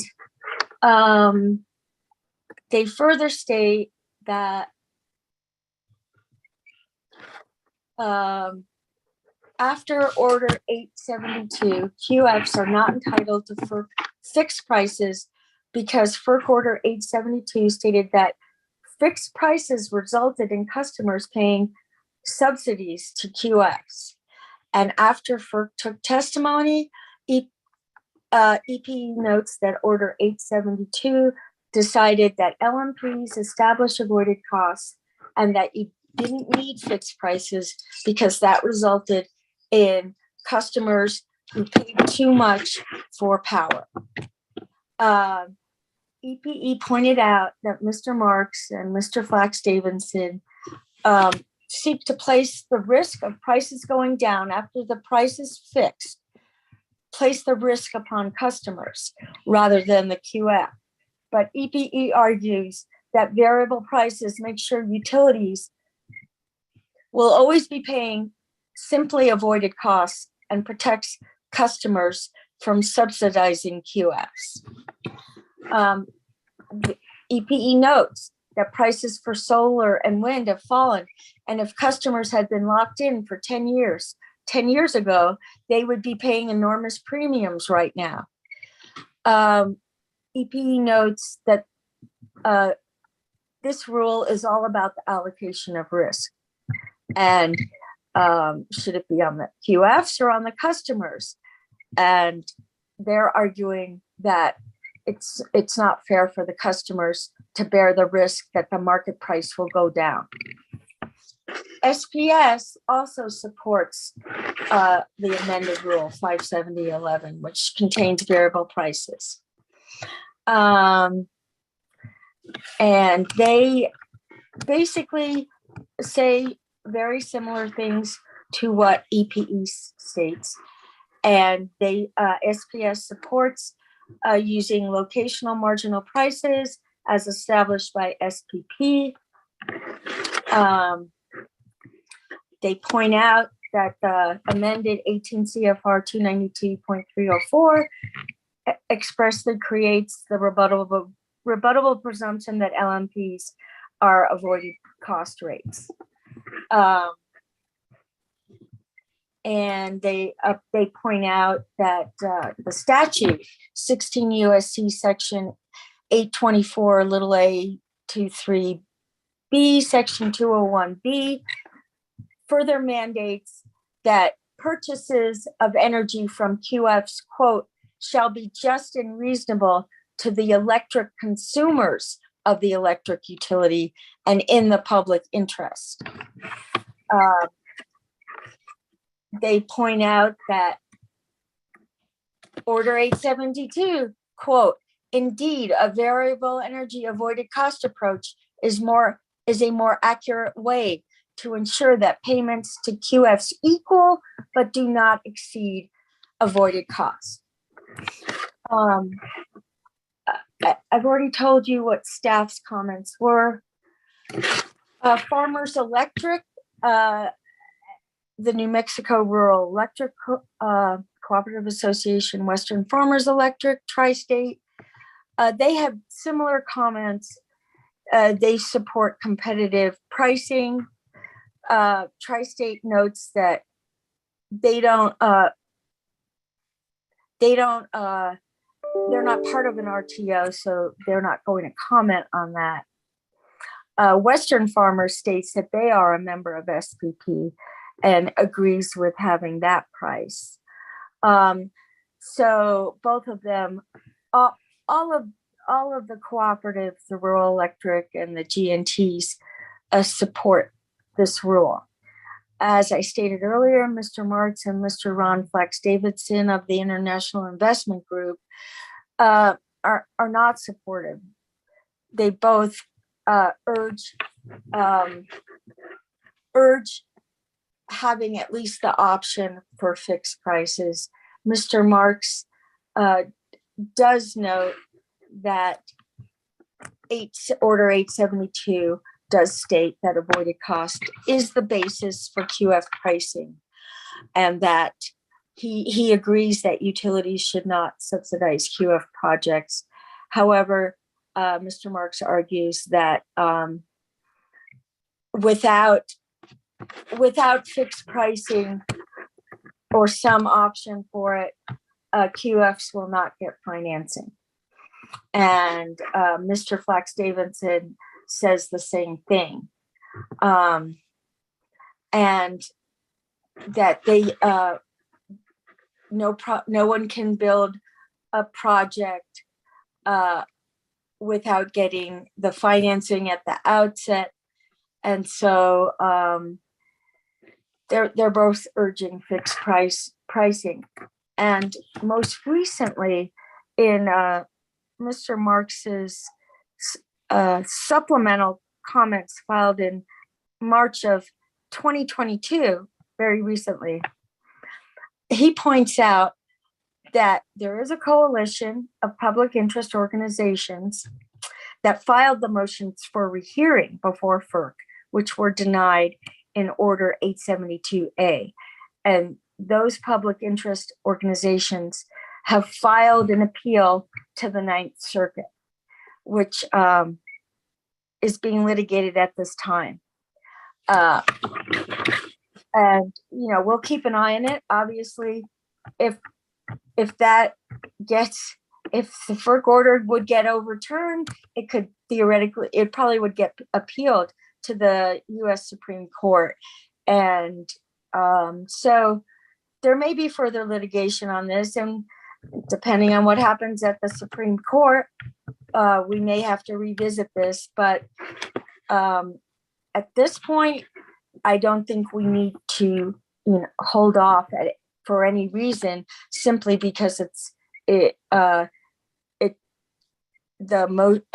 denial of the motion for rehearing was appealed to the Ninth Circuit. Finally, PNM and EPE, after the NOPRA, filed joint comments a lot, and I've already told you what EPE has proposed. that being said, as you can see, I read the amended rule, and the proposed order concurs with SPS, EPE, and PNM that variable prices ensure that QFs are paid avoided costs and protect customers.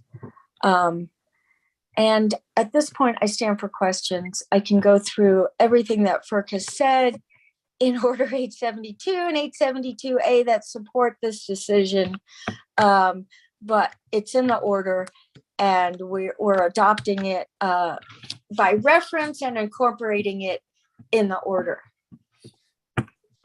Thank you, Judy. I know you've worked very hard on this. So any further questions for Judy? Mr. Chair. Yes, Vice Chair Hall. I just have two, really. Judy, on that appeal to the Ninth Circuit, what was the issue? Was it anything that it's probably something we're considering here, but just wondered what it was. And who were the parties that we know in New Mexico that, I mean, I assume it might be a large number of parties, but if you happen to know. I was looking at the litigation, and I know it was national organizations like SEIA, which is the Solar Energy Industry Association.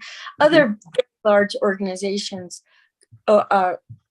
made up what they call the public interest organizations.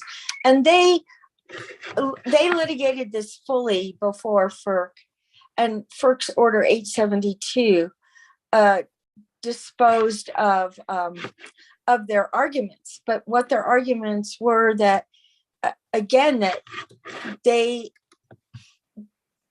think the record didn't support FERC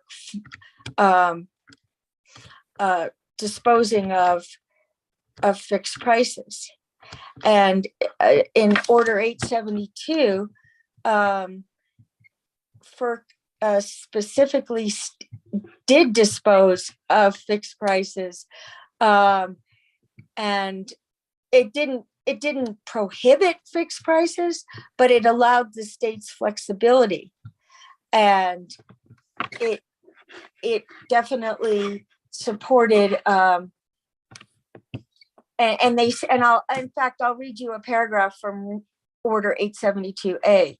Opponents of variable avoided cost energy rates, and these are the public interest groups, which I'm sure are making the same arguments in the Ninth Circuit, urge the commission, meaning FERC, to continue placing this risk on the customers of electric utilities, as in the past, by retaining the option for QFs to fix their avoided cost energy rates in their contracts, or LEOs, notwithstanding record evidence that fixed energy rates compared to actual avoided costs have not balanced out over time.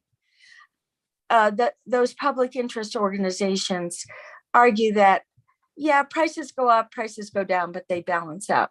But FERC stated, but after consideration of the record, the commission, meaning FERC, decided Pacific Corp's levelized avoided cost rates for 15-year contract terms in Wyoming shows a decrease of approximately 50% from 2011 through 2015, from $60 per megawatt hour to less than $30 per megawatt hour.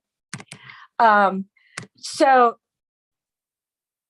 FERC maintains that the record shows that they do not balance out over time. I understand. But those are the arguments that the public interest organizations have made. So they're still making that argument before the Ninth Circuit, basically, making Correct. an attempt to.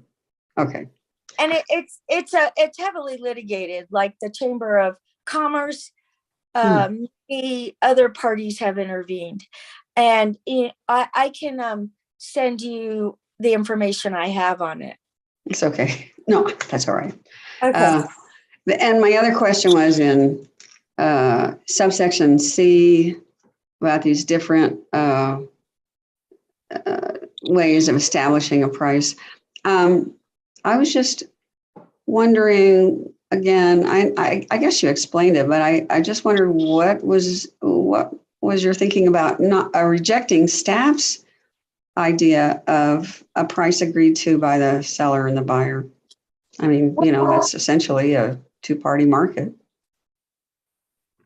Nothing prohibits them from agreeing, but their language subject to mutual agreement requires mutual agreement. And that would mean that if there wasn't mutual agreement, our commission, the PRC, would have to litigate it.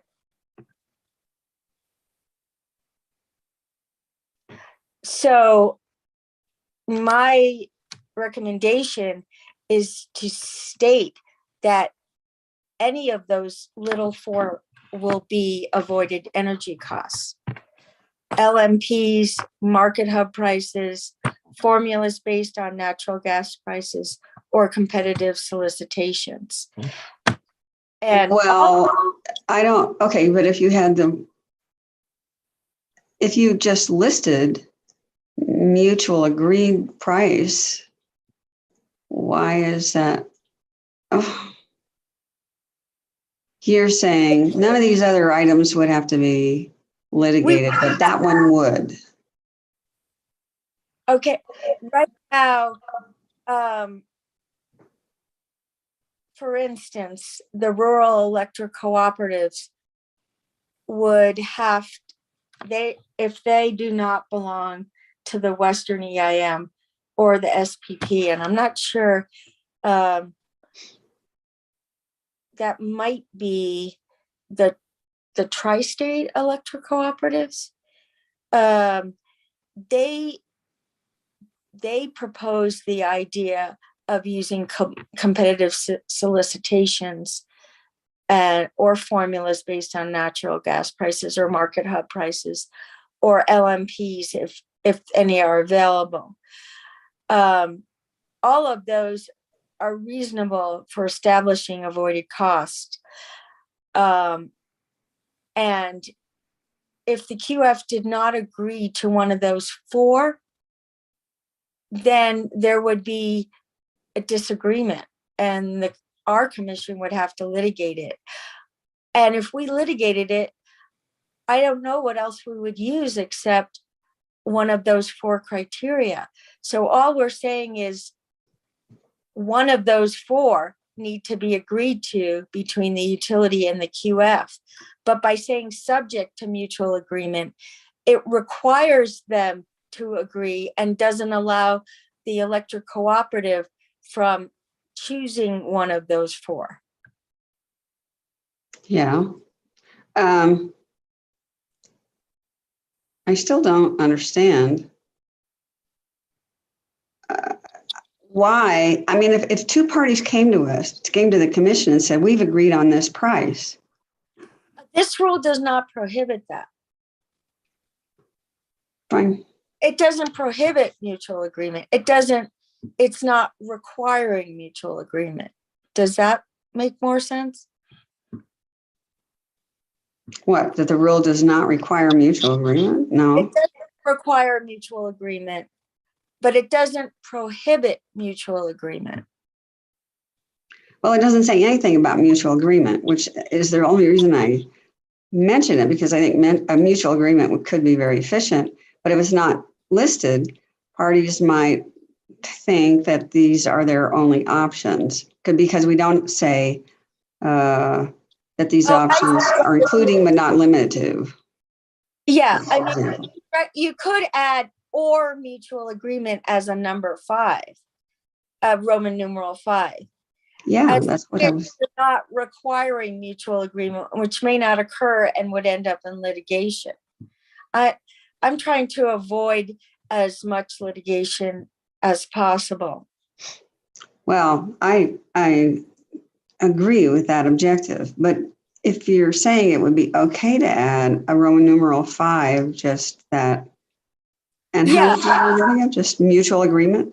Yeah, without the word subject to. Sure, I agree with you that we're not prohibiting mutual agreement. I mean, agreement is always a good thing, you know? Yeah. So, I mean, I would propose just to put that in. I don't know if anybody would ever end up really doing it, but,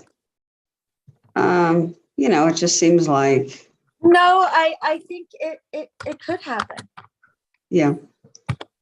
Okay, well, unless that bothers you, I mean, I want you to, I know you've given this a lot more thinking Yeah, than I have. I that doesn't suppose. bother me. What bothered me was requiring mutual agreement. Oh, I see. Well, this just says they may establish avoided energy cost rates based on. Right. It just gives them that other option. Yeah, just so they know it exists. That's all I was concerned with. Yeah.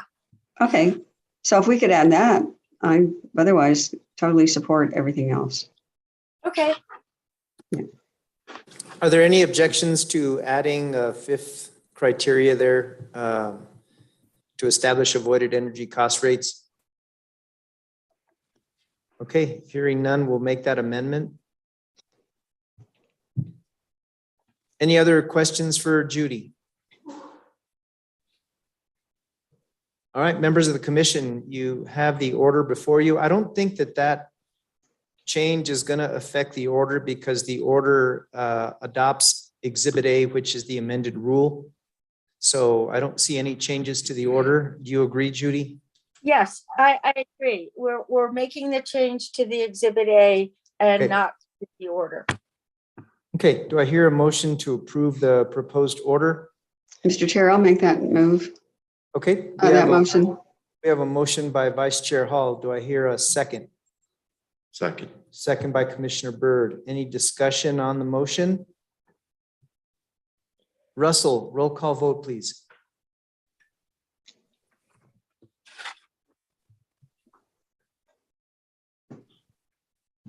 Russell Fisk. I think I put it. I can take the roll. Okay. Commissioner Maestas, Aye. Commissioner Byrd, Aye. Commissioner Vicente Aguilar, Aye.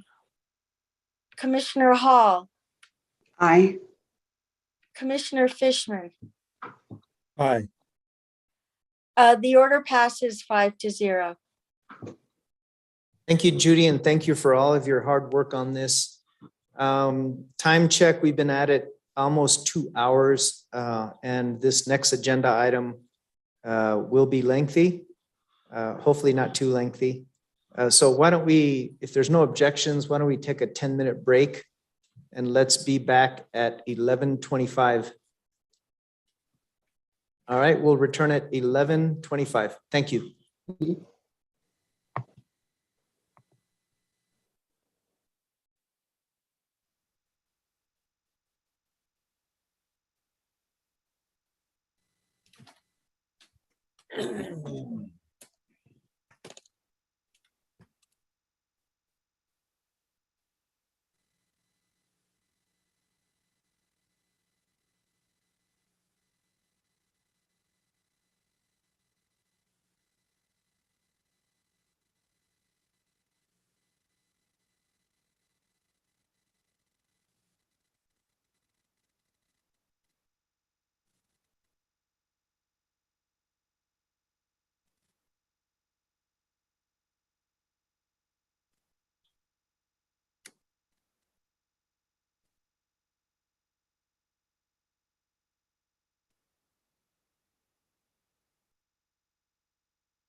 All right, everybody, let's reconvene. Please take your seats.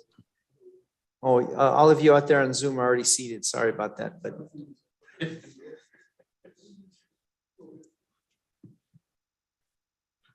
All right, so let's move on to the next agenda item. This is in case 20-212-UT. In the matter of the Public Service Company of New Mexico's petition for a declaratory order regarding whether the Efficient Use of Energy Act permits a utility to implement a full revenue decoupling mechanism. In the matter of the petition of Albuquerque Bernalillo County Water Utility Authority and Bernalillo County for a declaratory order regarding whether the Efficient Use of Energy Act mandates the commission to fully authorize full decoupling upon petition by a public utility. Before we let Anthony present, I'm gonna have Russell maybe summarize what he has developed and put before us in the way of an order and an alternative order. And I do want to state also, this could be a lengthy presentation, and I'll leave it up to the commission in terms of whether they feel comfortable enough to make a decision on a particular order. So with that, Russell, if you could just tee this off before we hand it over to Anthony to present. Yes, Mr. Chairman, thank you. So commissioners, on Monday, I provided you with my proposed order, my initial proposed order. It's still my proposed order, which reflects how I believe that if this matter were taken to the Supreme Court, whether on appeal by one side or the other, what the Supreme Court would decide with regard to interpreting the amended Efficient Use of Energy Act. If you had a chance to review that in my memo, you'll see that the focus of this matter is newly added by amendment, section F2 of section 62.17.5 of the Efficient Use of Energy Act, a recent amendment, which, as per my initial order, provides for mandated full revenue decoupling on a proper petition by any of the public utilities, which PNM has filed such a petition. PNM filed a petition. That's not the matter that's before the commission here in this docket, but this is closely related in the sense that that petition was put on hold, first stayed, and then I believe dismissed with PNM's permission, pursuant to this declaratory relief action. In other words, this declaratory relief action petition, or two petitions, opposing petitions, were brought in place of that actual petition for that petition for actual full revenue decoupling by PNM to decide these issues as a declaratory matter, these matters of statutory interpretation about the new amendments to the act, to the EUEA, before returning to that petition, or before PNM files another petition for the actual relief. So what I'm saying is there was a petition for this relief, the full revenue decoupling that PNM sought under the amendments, but PNM agreed to sort of set that aside while the commission had a chance to decide a number of matters of statutory interpretation about the new amendments on this declaratory relief petition, or two petitions actually. There are a number of issues that the hearing examiner was to make recommendations on, and did make recommendations on, with regard to interpreting the amendments to the EUEA.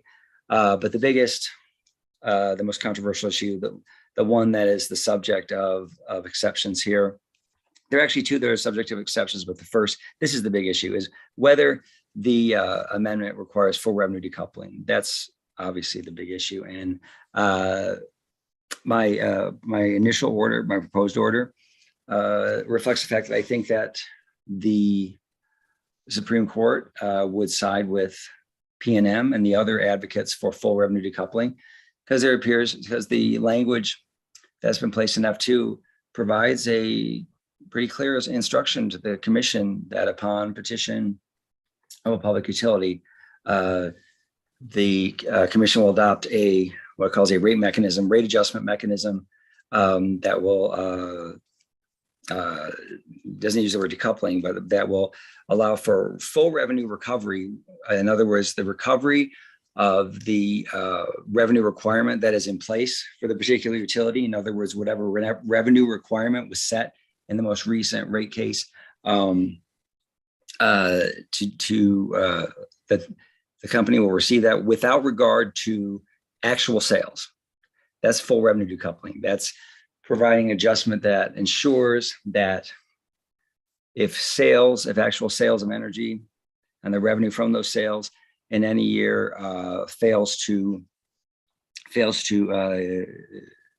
allow the utility to recover the revenue requirement that was determined in the most recent rate case, that there will be an adjustment. In other words, on the tab of the ratepayers, a bill adjustment to add whatever charges need to be added to bring that actual revenue up to the revenue requirement. In other words, the revenue requirement will become a guaranteed revenue requirement for any public utility that petitions for it. It's a fairly clear instruction in the new section F2, and that's what P&M argues, and the other advocates for full revenue decoupling say that this is simply what the statute says. I have provided an alternative order. So that first order would be my proposed order partially adopting recommended decision, and that it would adopt all the findings of the recommended decision except with regard to full revenue decoupling, where we depart from that decision. But this morning I did provide for consideration, and I do think it would be a good idea to consider these orders next week, especially since I provided one order at the beginning of this week that was late. This second one is quite late.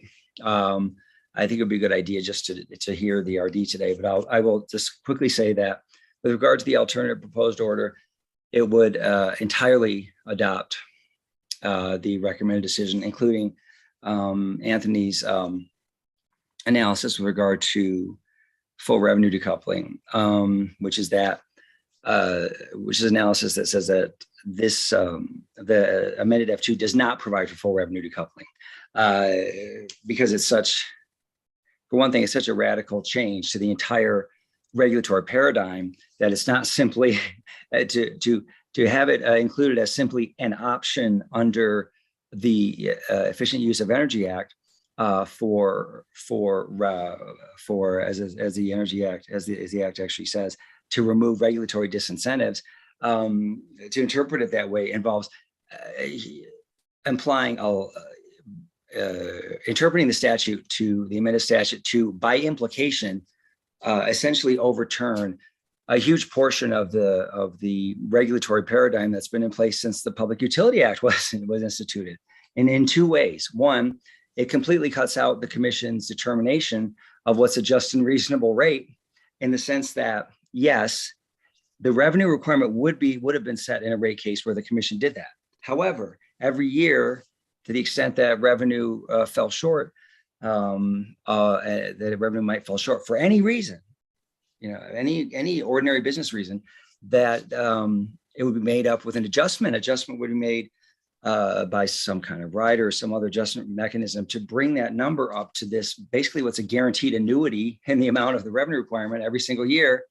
That would be out of the commission's hands to determine whether that was fairly balanced the ratepayers' interests against those of the investors' interests. And obviously, full revenue decoupling is something that's completely in the interest of the investors and really not at all in the interest of the ratepayers, in the sense that it removes all of the business risk of utility, which has been part of the regulatory paradigm, is that since the PUA was adopted in the 40s, which is that though this is a regulated industry, there is still business risk involved for the companies, but this would eliminate that. And it does it by implication. It does it without saying so. It does it without highlighting the fact that that's what's happening. And the second major way in which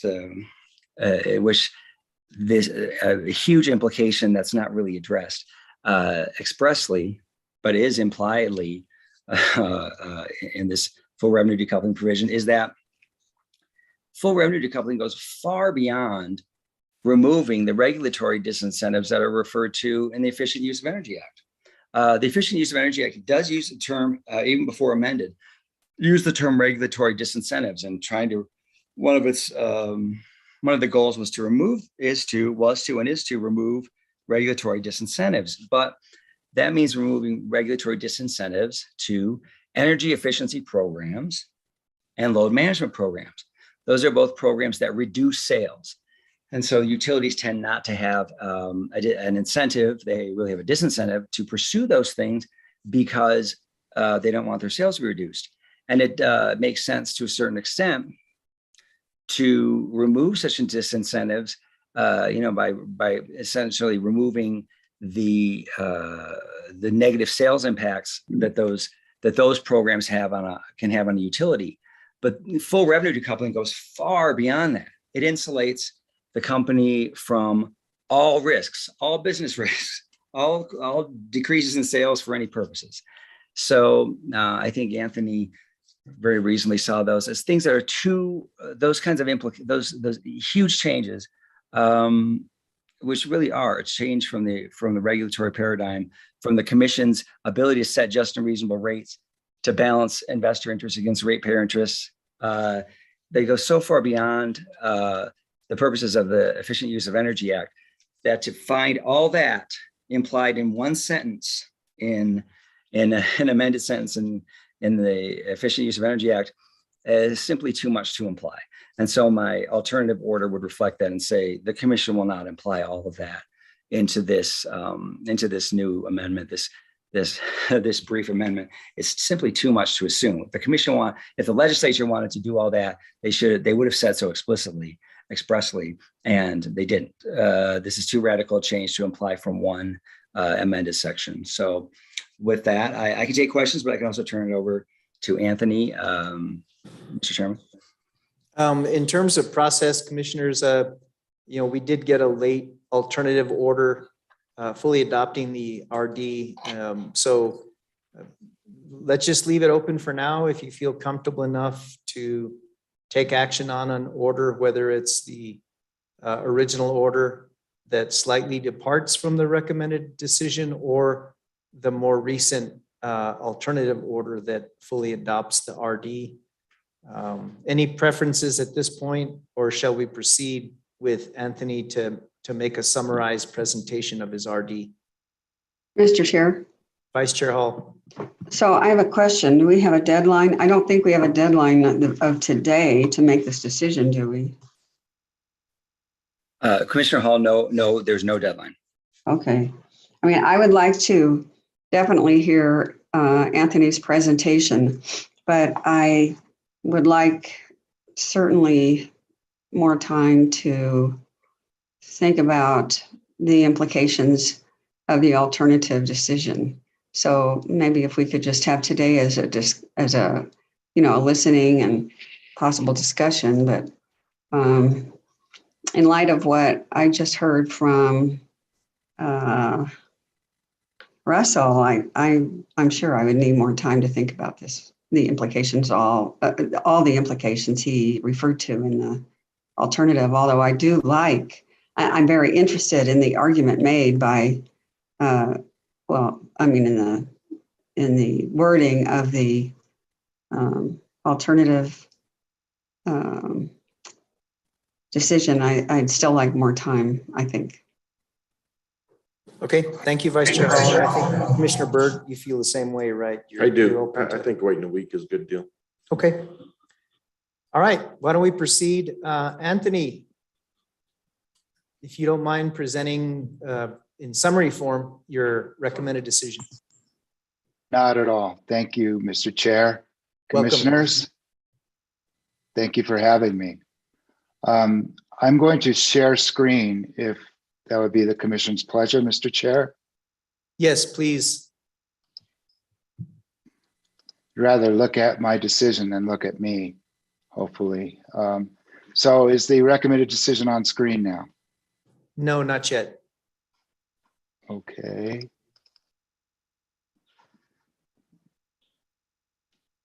And if you can Apparently. maximize that as much as possible.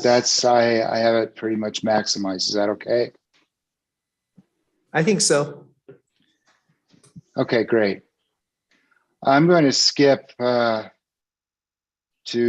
the issues addressed in the declaratory order proceeding. The declaratory order proceeding, as you know, there are two joint petitions. And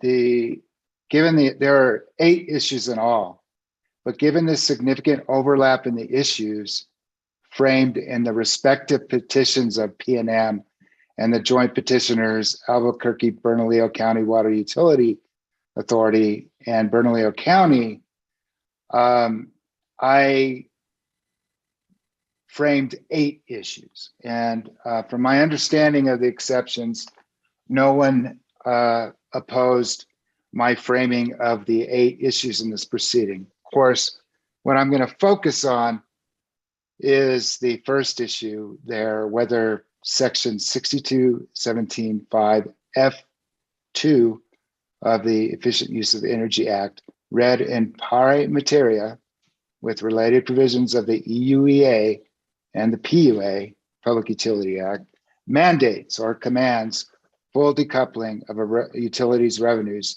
from volumetric sales. Russell summarized the law, but I think getting to the legal standards applicable to the declaratory order in this proceeding, I think it's instructive to look at a before and after juxtaposition of the statute, because what's pivotal here is in 2019, the legislature changed, modified, and amended pretty substantially the provision at issue. Before the amendment, there was just one subsection F that was subsequently, as you see, broken out into 4 subparts. And the language highlighted there in yellow is the key language. And that is that the commission shall, upon petition or its own motion, identify regulatory disincentives or barriers for public utility expenditures on energy efficiency and load management measures, and ensure that they are removed in a manner that balances the public interest, consumers' interest, and investors' interest. The 2019 amendments passed pursuant to House Bill 291, as I indicated, substantially revised and divided the section into 4 subsections. Now, you see that language highlighted there in yellow from the previous version is incorporated into subsection F1, the beginning section. And it says there, the commission shall, it's highlighted in purple for a reason, because of that mandate or command, as the proponents of full revenue decoupling insist, that the identify and remove the regulatory disincentives in a manner that balances the public interest, consumer interest, and investors' interests. Now, the hyper focus of the proponents, of full revenue decoupling, and I may say PNM, but it's also CCAE, REIA, and WRA, that upon a petition by a public utility, remove regulatory disincentives through the adoption of a rate adjustment mechanism that ensures that the revenue per customer approved by the commission in a general rate case proceeding is recovered by the public utility.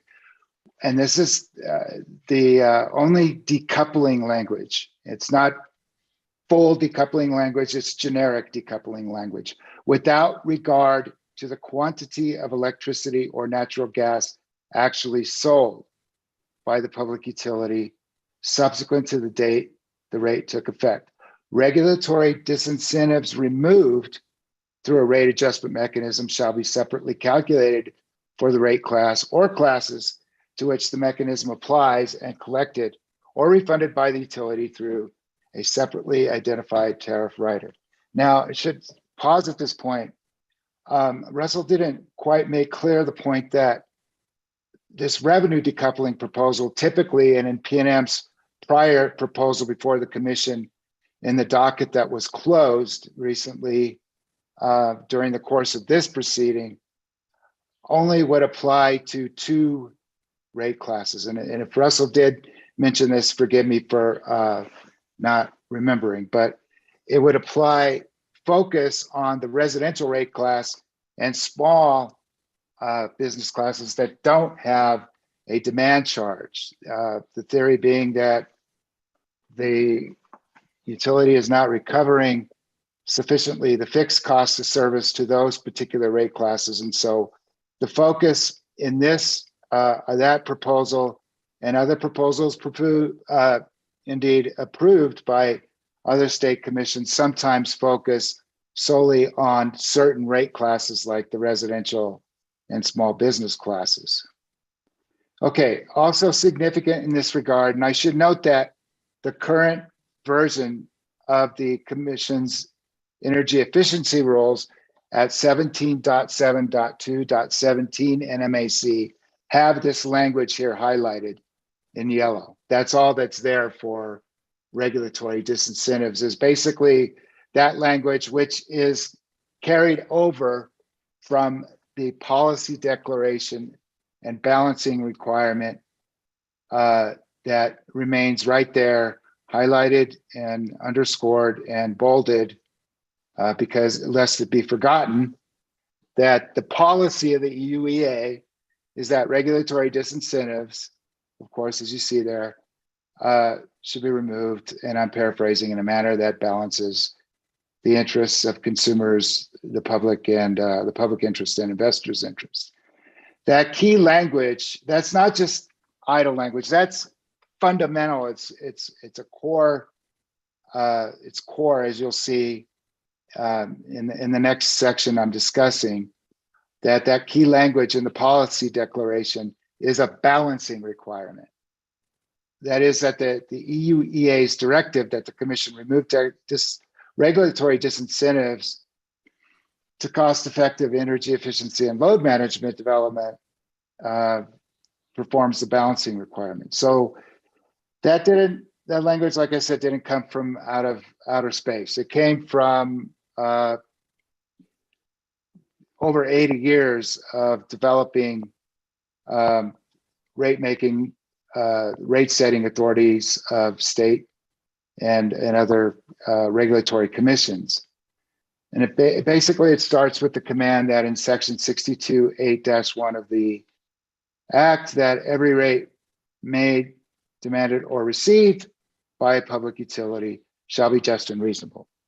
Now, as the court has long emphasized, the Supreme Court, to set a just and reasonable rate, the Commission must, and that's not my language, that's the Supreme Court's language, balance the investor's interest against the ratepayer's interests. And the utility, obviously seeking a rate increase, bears the burden of demonstrating that a rate is just and reasonable. So consistent with that, and looking at other applicable provisions of the PUA, is section 62.3-1, which includes a declaration of policy concerning public utility regulation. And as you see there, under subsection B, it says that it's the declared policy of the state that the public interest, the interest of consumers, and the interest of investors, again, the balancing requirement, requires the regulation and supervision of public utilities to the end that reasonable and proper services shall be available at what? At, again, fair, just, and reasonable rates. So, and I included the regulatory compact, going back again to the beginning of nascent regulation almost a century ago, the regulatory compact. And the reason I included the regulatory compact in part is because it was argued by some of the parties, particularly New Mexico area, but also because during the oral argument in this proceeding,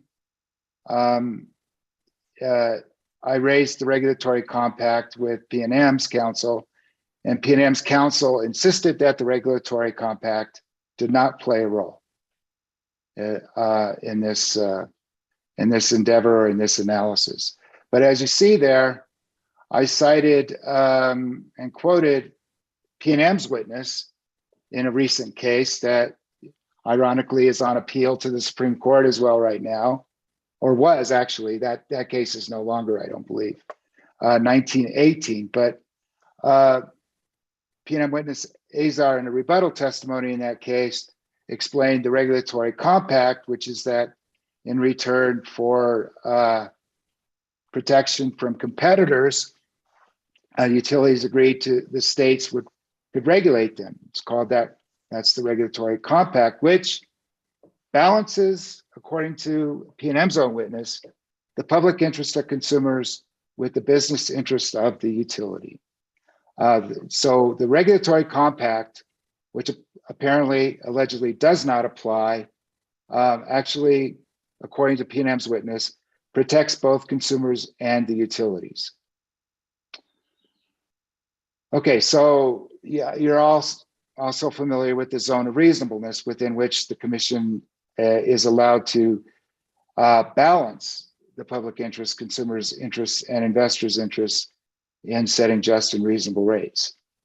So, specific to the energy, to the language at issue, in 2011, the Supreme Court rejected an adder rate due to reduced usage caused by energy efficiency programs.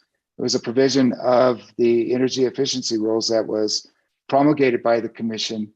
It was challenged by the Attorney General and NIMIAC, which is now New Mexico area.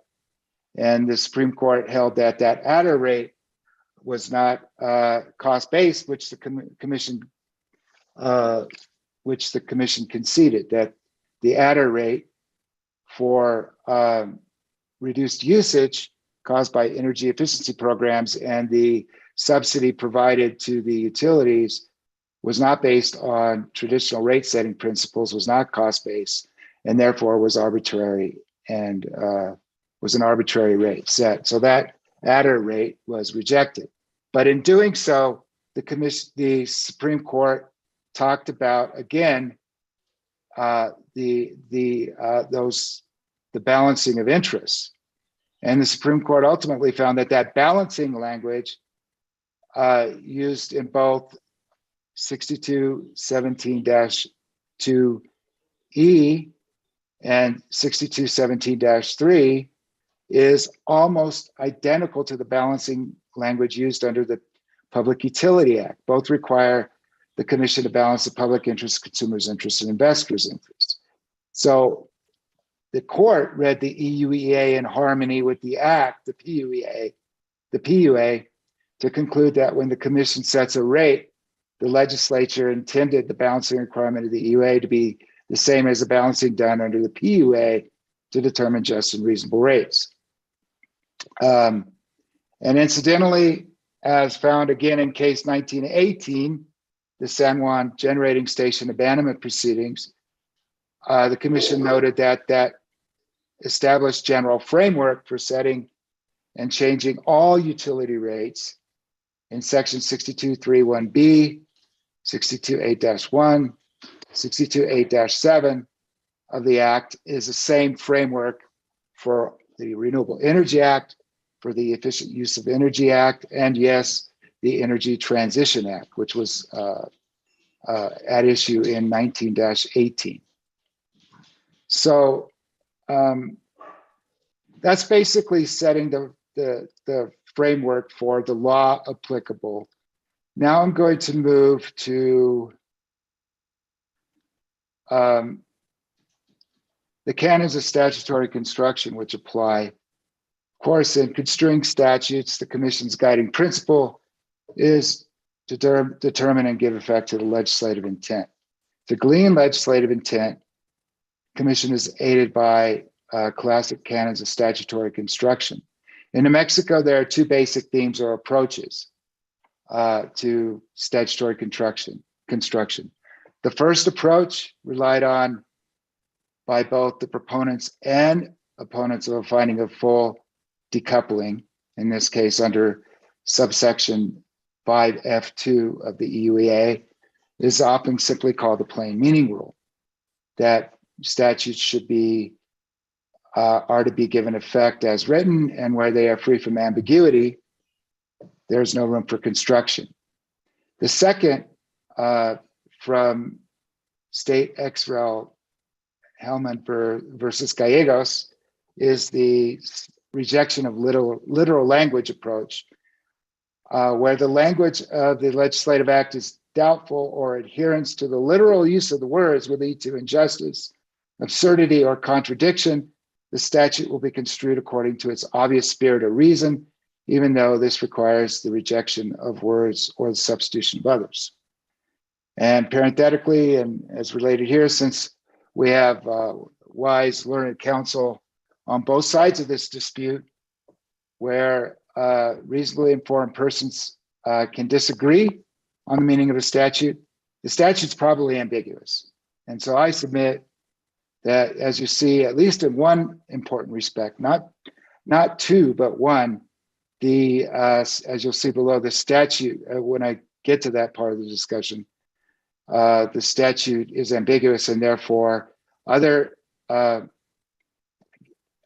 means of construing the statute in harmony with, to give effect to all provisions of applicable acts, the ones that I just recited for you above, should be applied. And I think there's sometimes some misunderstanding about what Chief Justice Montgomery was trying to get at in the Gallegos decision. And so I included this quote here, which I felt it was instructive, and I highlighted the parts that I feel are most instructive, which is that in applying the plain meaning rule, it's often there's a beguiling simplicity, or it's deceptively simple, particularly when you're trying to pluck out one single isolated subsection and read it in isolation and say it solves everything, as you'll see, which is the P&M's approach to the full decoupling, which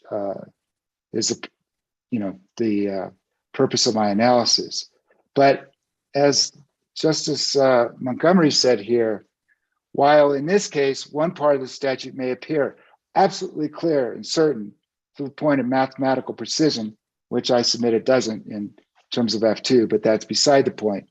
Lurking in another part of the enactment, or even in the same section, or in the history and background of the legislation, or in an apparent conflict between the statutory wording and the overall legislative intent as to what the legislature was trying to accomplish. In that case, again, paraphrasing, it is part of the essence of judicial responsibility to search for and effectuate legislative intent, the purpose or object underlying the statute.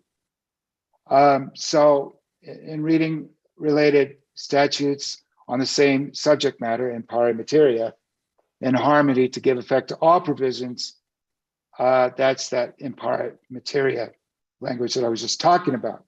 But also, another of the canons that I'd like to emphasize is that, so in looking at the statute's history and background, as well as the practical implications and legislative purpose of the statute, the court will examine the overall structure of the statute, its function in the comprehensive legislative scheme, so that when a statute is ambiguous, the court may consider the clear policy implications of its various constructions. So ultimately, reading the statutory provisions of the EUEA and PUA implicated in pari materia, my conclusion is that the Commission must construe the provisions to give effect to every relevant provision and consider the significant policy implications of the various constructions advanced in this proceeding. Of course, the principal issue to be addressed in this proceeding is whether section F2, subsection F2 of the EUEA mandates full decoupling of a utility's revenues from its sales when read in pari materia, with other provisions of the PUA. Russell touched on what decoupling is. I've highlighted there in its fullest form. Decoupling, again, I emphasize fullest form, insulates a utility's revenue collections from any deviation of actual sales from expected sales.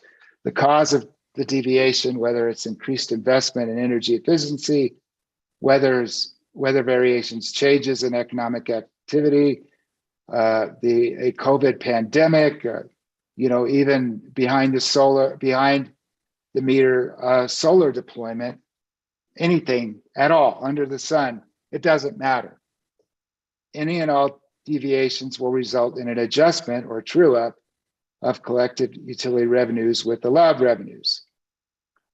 So you could view full decoupling as likened to the setting of a budget through currently used rate case methods, a utility's revenue requirement, total revenues it will need in a period, typically a year, or as like in California, 3 years for the investor-owned utilities before in California.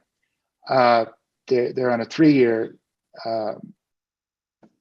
snapshot to provide safe, adequate, and reliable service is determined. Ultimately, the utility knows exactly how much money it will be allowed to collect, no more, no less. Its profitability will be determined by how well it operates within that budget. Actual sales will not, however, have any impact on the budget. So there's a lot to chew on there with regard to what full decoupling means, and I included there an observation of the Washington Utilities and Transportation Commission, which I won't quote, but bear in mind that for later reference, that the WTC has implemented different types of decoupling mechanisms, full decoupling, but also partial decoupling, which is critical to my analysis, as you'll see later on down the road. Now, as for the parties' positions, as I indicated, PNM, CCA, WRA, and REIA,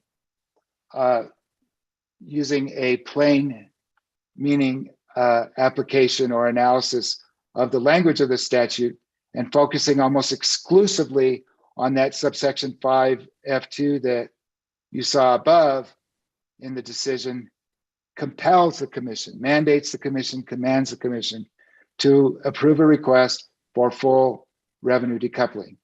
People on the other side of the divide, or parties on the other side of the divide, are the joint petitioners, ABCWA, the county, the Attorney General, which joined the joint petitioner's position, New Energy Economy, and New Mexico area. Those parties insist it does not. Staff takes a nuanced approach. While it recognizes there's a decoupling mechanism, staff cautions that you can't, you have to tread carefully and not lose sight of the impacts on utility ratepayers prior to adopting PNM's requested decoupling proposal. So, as you see, I've already indicated that both sides apply the plain meaning rule, since as I think becomes pretty clear, the statute, in at least one significant respect, is ambiguous. And I'll get to hopefully to my analysis now.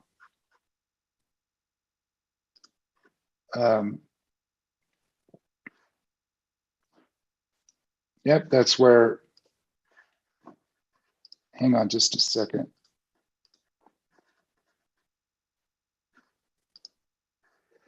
All right, my analysis of the pivotal issue, as you see here, is strictly a matter of statutory construction. My determination is not, as some of the parties' arguments and unfounded accusations appear to have it, is influenced by or grounded in critiquing full decoupling or decoupling mechanisms. I'm agnostic on the issue. If the legislature clearly provided for full decoupling, then that's what I would recommend. But the legislature didn't clearly and unambiguously provide for that. And my concern, as you'll see, is not with the decoupling approach. And so in that sense, that's a slight misreading by the general counsel of the recommended decision. The recommended decision's focus is more, as you'll see, on the irrigation, the perceived or alleged severing or stripping away of the commission's authority to and requirement pursuant to Supreme Court authority to balance the interests of the public ratepayers and the investors. That's the concern, as you'll see. So, as I indicated, it looks ambiguous in two ways. That subsection, but it's only really ambiguous in one. The first seeming ambiguity arises from the proponent's interpretation of regulatory disincentives that is sprinkled throughout, as you see, the sections that I laid out for you above of section F. But it's not really, as you go through it, ambiguous at all with regard to what regulatory disincentives means in the context of the Energy Efficiency Act.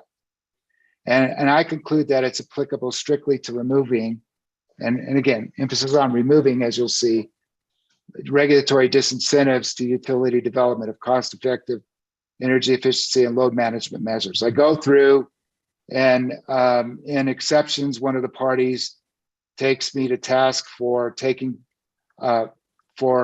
going through an exhaustive analysis of what regulatory disincentives means, and that's on pages 44 through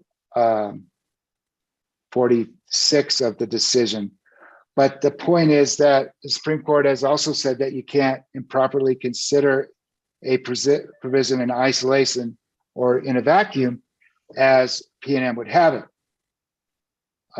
But so, absent some definite or substantive indication to the contrary, regulatory disincentives is used the same way throughout the entire act. It means one thing: removing barriers to utility development of cost-effective energy efficiency and load management in a manner that, of course, which is part of, while regulatory disincentives is not defined anywhere because there's not a definition section in the act, it's clear that it's part of the definition, both removing barriers to cost-effective energy and energy efficiency and load management, and what's the other part of the effective definition of regulatory disincentives, removing them in a way that balances the public interest, consumer interest, and investors' interests. Indeed, that's the way, going back to AG versus NMPRC, that 2011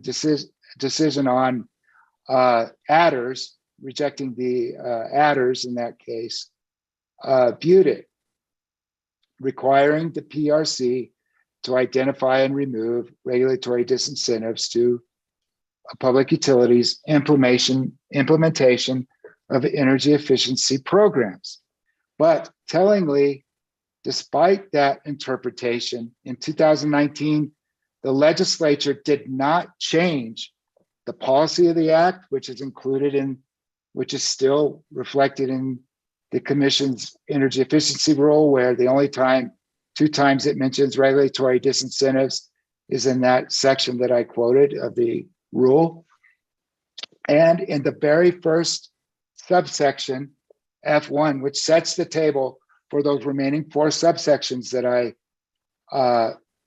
indicated above, are included, which is that same reference to regulatory disincentives. So there's no, it's not ambiguous at all. And I called out the proponents, particularly PNM, for basically conceding, as you see there, that, well, sure, regulatory disincentives could be construed to only be related to energy efficiency and load management. But as PNM says in footnote 155 there, it's citing, and I'm quoting its brief on page 8. It's actual legal brief. It was actually before the oral argument. Yeah, the only way to deal with it is to completely sever the connection.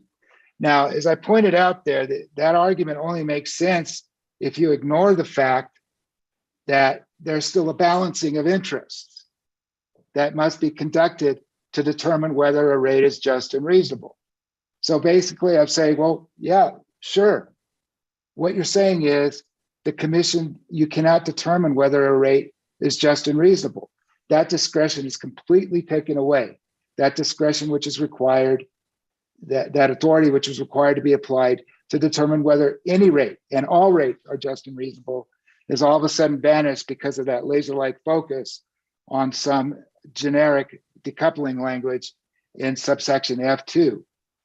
But now, apparently maybe after reading that, PNM has now taken the position after the issuance of the recommended decision that whether they don't ignore regulatory disincentives altogether because it's irrelevant.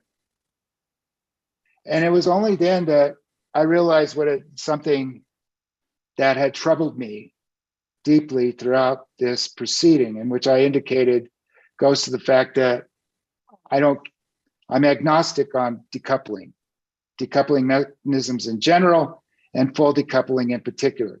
What I'm concerned about is this evisceration of the commission's authority and duty to apply the balancing test in determining whether rates are just and reasonable. And again, recall that the commission was taken to task by the Supreme Court in that 2011 decision for not having an evidence-based, cost-based, or utility-specific balancing of interests in determining whether the adder rates were lawful. And the Supreme Court said they're arbitrary and unlawful. Quoting the Supreme Court, paragraph 18, without inquiring into a utility's revenue requirements, we fail to see how the PRC could adequately balance the investor's interest against the ratepayer's interest when adopting alternative A of the adders. So that's the concern I have. Don't have a concern one way or the other with decoupling. It's the way that this, one of the counsel at the oral argument called it clunky statute, the way it was written, leads one to suggest that that's by implication that the commission's authority has been stripped away. And so it's in that regard, the second interpretive problem reveals the genuine ambiguity in the language of section or subsection F2 that requires the rejection of literal language approach or the plain meaning approach to statutory construction. And the problem is that, as I indicate there at the bottom of page 47, is that the proponent's position that decoupling language irrefutably inserted generic decoupling language. It doesn't say full decoupling, as you'll see. Without regard to the quantity of electricity or natural gas actually sold by the utility, commands. Remember I highlighted in purple shall in the statute? Well, that now becomes, in the words of PNM, a command that the commission authorized the utility to implement a rate adjustment mechanism that accomplishes full revenue decoupling. That frankly flatly contradicts the balancing requirement firmly entrenched in the UEA, indisputably, and the corresponding bedrock principle inhering the Public Utility Act that to set just and reasonable rates, the commission must do what? Balance the public interest, consumers' interest, and investors' interest. So, in effect, without expressly saying anything on the subject in the EUA or the PUA, in promulgating a single isolated subsection of the EUA that includes generic decoupling language, not full decoupling language, but generic decoupling language, the legislature supposedly stripped the commission of its authority to perform the balancing test essential to setting just and reasonable rates. And so, you know, and getting back to the regulatory disincentives, and I should go back to that for a second. Recall again that this only makes sense if regulatory disincentives removable encompasses any and all causative factors conceivable. But the language doesn't say that. And what regulatory disincentives means under the Efficient Use of Energy Act plainly and unambiguously relates only to energy efficiency and load management. So, as I indicate,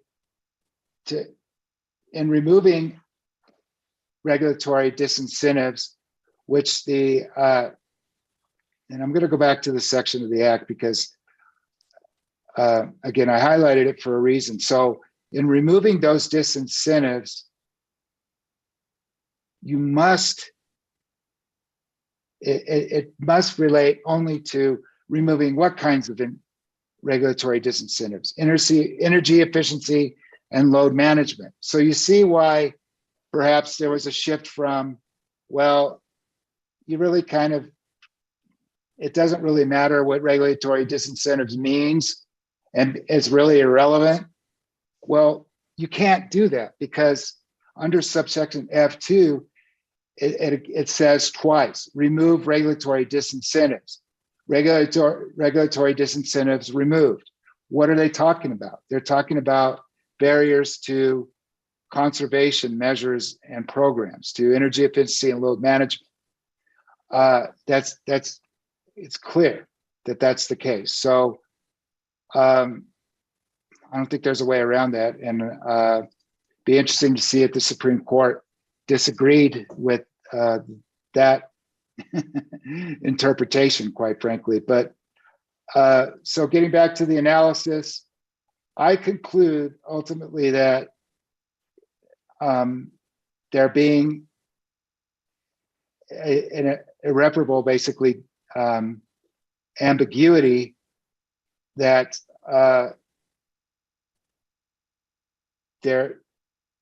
the balancing requirement remains, because it's actually inherent to and part of the definition of regulatory disincentives. But as the other side, the opponents in the case neglected to do, they didn't come to grips with that language that that's in the Act, that F2, that provides for decoupling. Fortunately, decoupling comes in different flavors and iterations. And one of those, then this comes from the language, this comes from the proponents' literature that was cited with support and favorably. It's the concept of partial decoupling. And again, bear in mind, what I'm trying to do here is read everything in harmony. Read all the different provisions of the PUA and the UEA in harmony to come up with something that makes sense, to does justice to what the legislature was apparently trying to do, and trying to fulfill the legislative intent. Now, partially decoupling focuses on energy efficiency and load management as it happens. It insulates only a portion of the utilities revenue collections from deviations of from expected sales. So any variation in sales results in a partial true-up of utility revenues. For example, between 50 and 90% of the revenue shortfall being recovered. And so that regulatory assistance project article, again, which is cited favorably by and repeatedly by the proponents of full decoupling, that creative application there that the regulatory assistance project talks about gets back to what I mentioned before, was the Washington Utilities and Transportation Commission in an A-Vista case. It's A-Vista Utilities Order 04, where the Washington Commission developed a partial decoupling mechanism with sales decline in proportion to its percentage achievement of a commission-approved conservation target.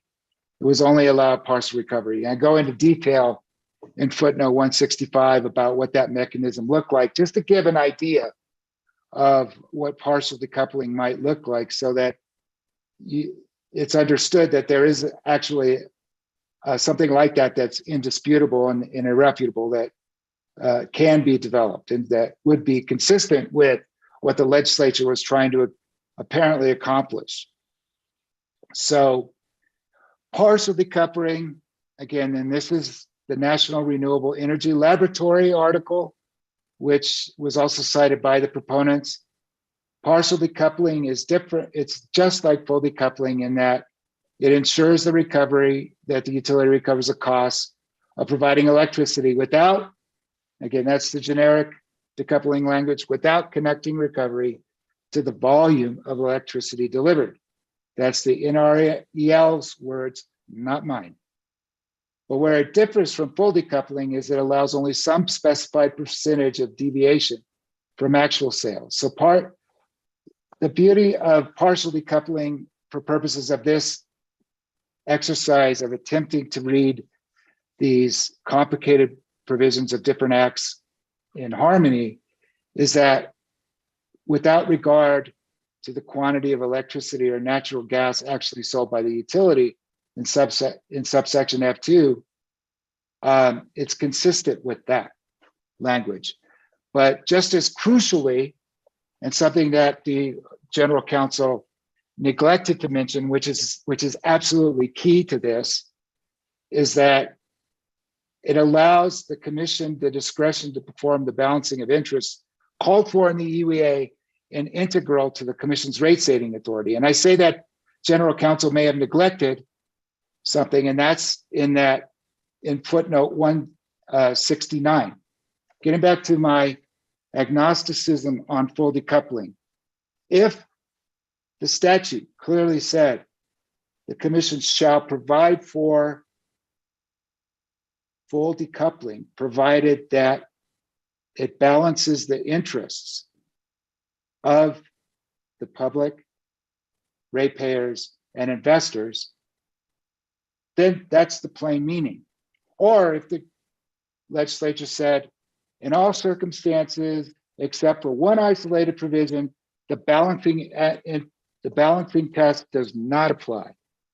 Then again, plain meaning. But that's not what that ambiguous section says.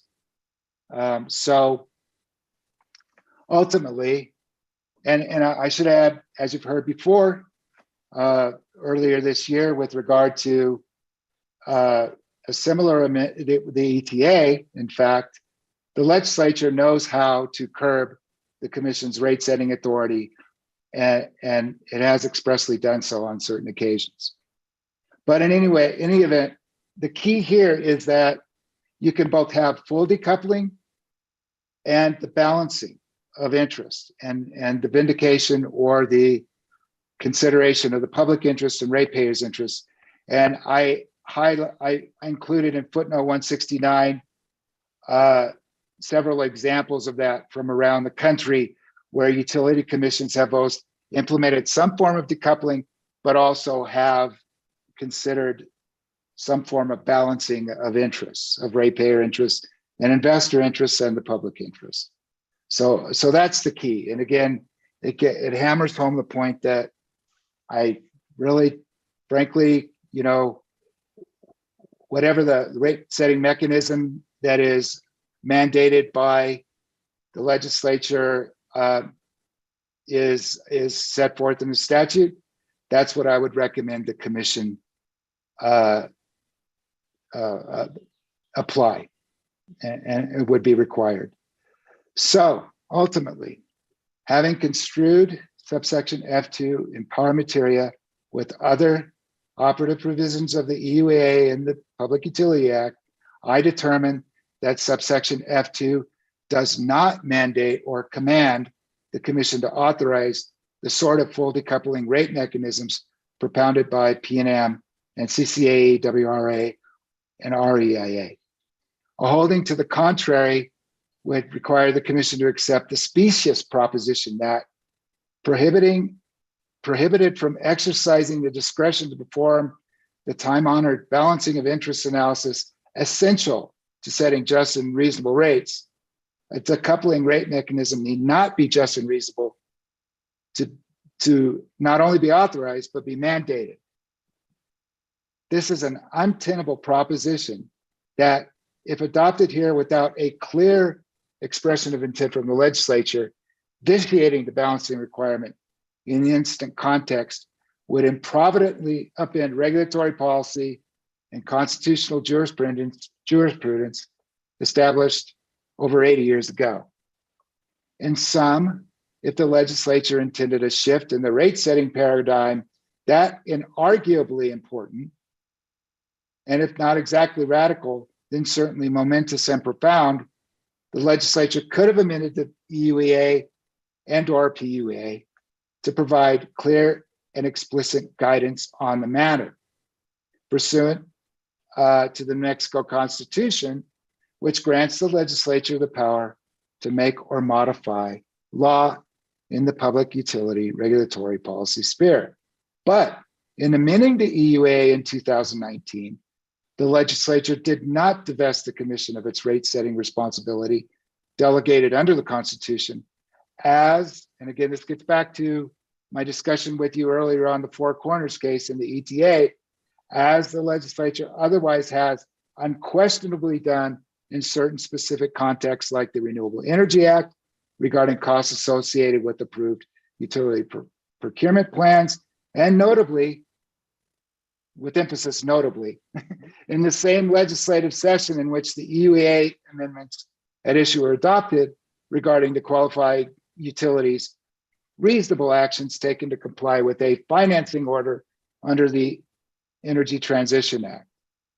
The commission, therefore, should not unilaterally relinquish its authority without a legislative determination mandating such a surrender in clear and explicit terms. And with that, I'll take a deep breath and stand for any questions the commissioners may have. Thank you for listening. Thank you, Anthony. Any questions for Anthony? Any questions at all? Excuse me, I was on mute there. Yes, Commissioner Fishman. Yeah, so in terms of one point you make that strikes me is the definition of regulatory disincentives, and that in the original legislation that regulatory disincentives has always been inextricably tied to efficiency and load management. Can you show me the part of the section where that does that again? Because I think I kind of missed it as you were going through your. Is it on screen, Commissioner Fishman, Mr. Chair? Yeah, I see it. Okay. It's both in the policy section. I put the policy section second there, but it actually comes first, obviously, in this. Okay. It's section 3. And that's what's also included basically in the commission's rule. But it's also included in the first subsection there of 5F1. But it's not repeated. And that's part of what I go through in terms of the analysis of what regulatory disincentives means, is looking how the term is used very focused look at how the term is used every time it's used. And that's what I Okay. didn't get into, but it was summarizing for you. Well, to me, that's a pretty clear proposition you're putting forward. How does that eliminate?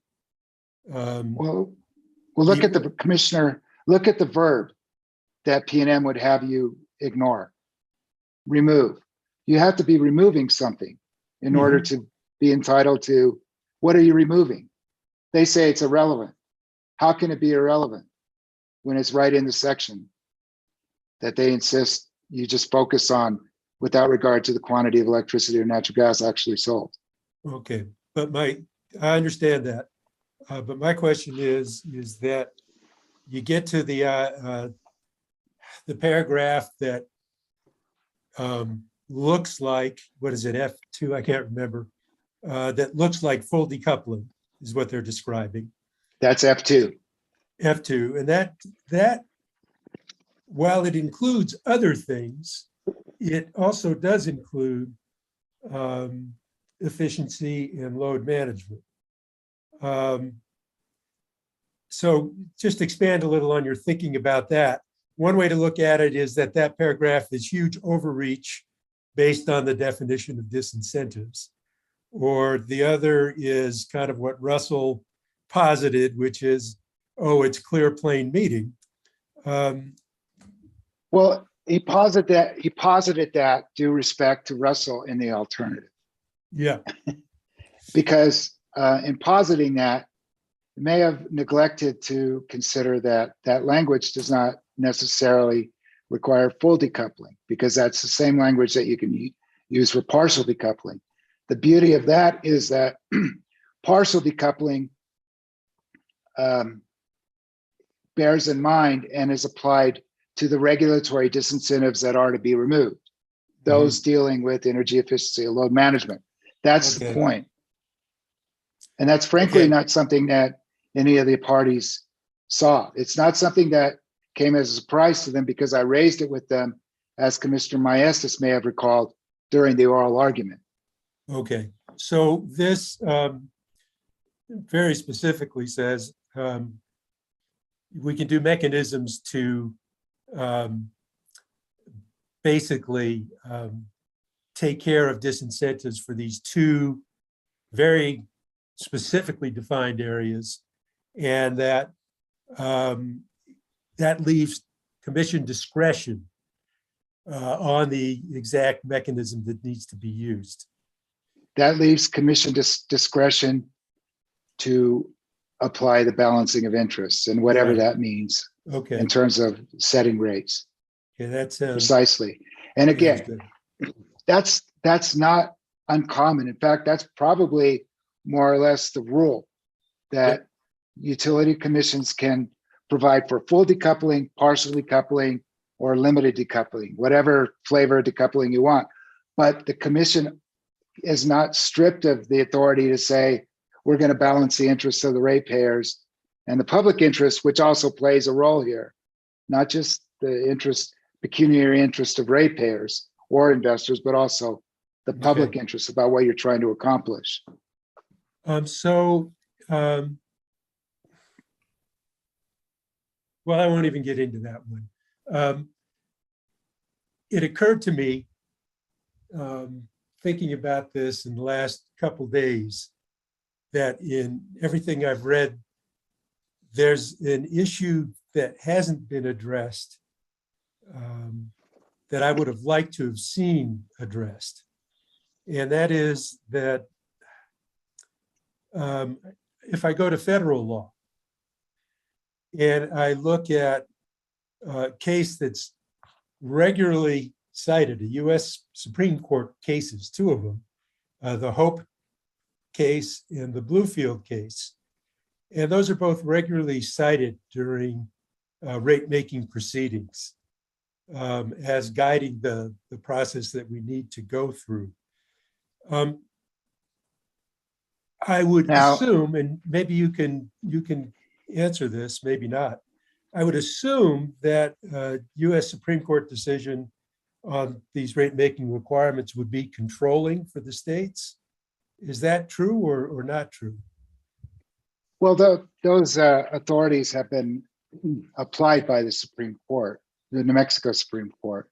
Okay. And a lot of that regulatory compact that I talked about, the Hope decision and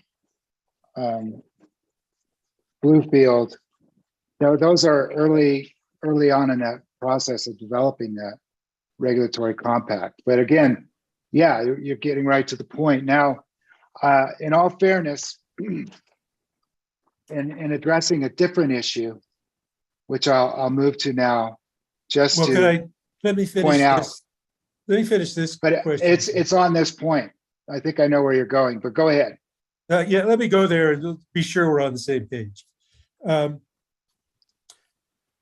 So if I look at Hope and Bluefield, it's very specific in saying, those decisions are very specific in saying we should be assigning rates of return commensurate with the risk profile of comparable business endeavors, and they're looking pretty broadly.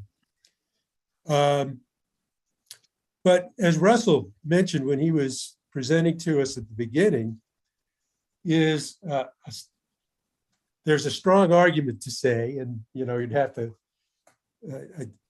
I'm not saying this is definitive, but anyone who knows much about finance understands that when you're giving a guaranteed revenue requirement, you have a very different risk profile, that utility, than the utility next door that doesn't have that guarantee. And Hope and Bluefield in federal law say that we must consider that risk return equation. Yet the law that was written here directly contradicts that by saying you specifically cannot consider changing the ROE based on whether you've incorporated decoupling or not, which could put a commission in a very funny position, is that a very low risk utility that decides to do decoupling gets the same rate of return as a much riskier utility that has not put in place decoupling. So I look at the statute and I wonder whether the statute itself is legally defensible on that requirement that you not consider decoupling in your ROE. And that violates federal law. And Mr. Chair, Commissioner Fishman, in fairness, I had up on screen earlier, New Energy Economy argued that issue and analyzed Hope and Bluefield in its brief on pages 19. It's brief and cheap on pages 19 through 24. Okay. I found, what I highlighted there in blue is the provision that is that issue on that particular issue, that the commission shall not reduce the utility's return on equity based on approval of a disincentive removal mechanism or profit incentives pursuant to the EUEA. Now, getting to that particular issue, I do note that New Energy Economy raised that issue, but that was not one of the issues that was called on to be briefed pursuant to the petitions. But more importantly, given my determination that full decoupling was not required, it didn't need to reach the issue of something that P&M argued, which is that you take it beyond the return on equity. You say, of course, it's undisputed because applying a plain meaning interpretation of the statute, nobody can seriously dispute that the ROE or return on equity can be reduced. But P&M wanted to take it further for the obvious reason that you're getting to, which is that, well, it doesn't say anything about the weighted average cost of capital. The concern being that the weighted average cost of capital could be adjusted. That's another indication about this clunky statute that it doesn't require full decoupling, because it arguably would require addressing weighted average cost of capital, just as opposed to the ROE, which is focused on incentives and disincentives. Don't mess with the ROE in relation to providing an incentive or a disincentive. That's an entirely different issue, though, than when you're talking about the overall revenue requirement for certain rate classes. Now, so I didn't address it here because it was not necessary to address. Well, so clearly, this is kind of my point, and I understand exactly why you did that, because that fits in the framework of your argument. But say the Supreme Court came back and said, "Oh, okay," and we voted to approve your order, and the Supreme Court came back and said, "We believe full decoupling is allowed in this case." Well, that would then present this next question for me. I would still feel very reluctant to approve the decoupling, because I feel like if we don't have the flexibility to adjust the ROE, we're in violation per the statute. We're in violation of federal law, and that would be problematic to me, even if the Supreme Court took P&M's position. You might also be in violation of state. If you look at the Supreme Court cases that have analyzed the Hope and Bluefield line.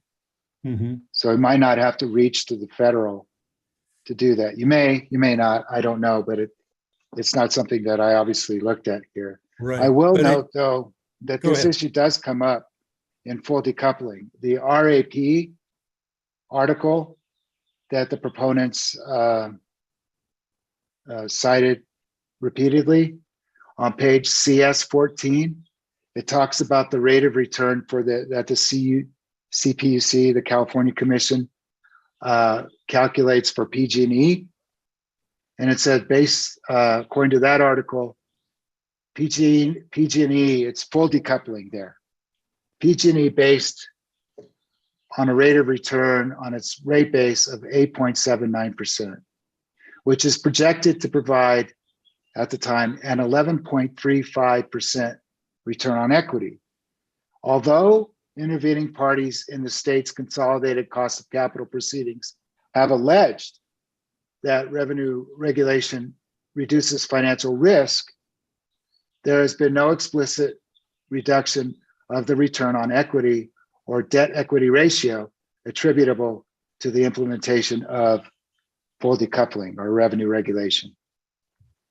So the issue has been raised in this context. It's not, And California is a pretty outrageous example.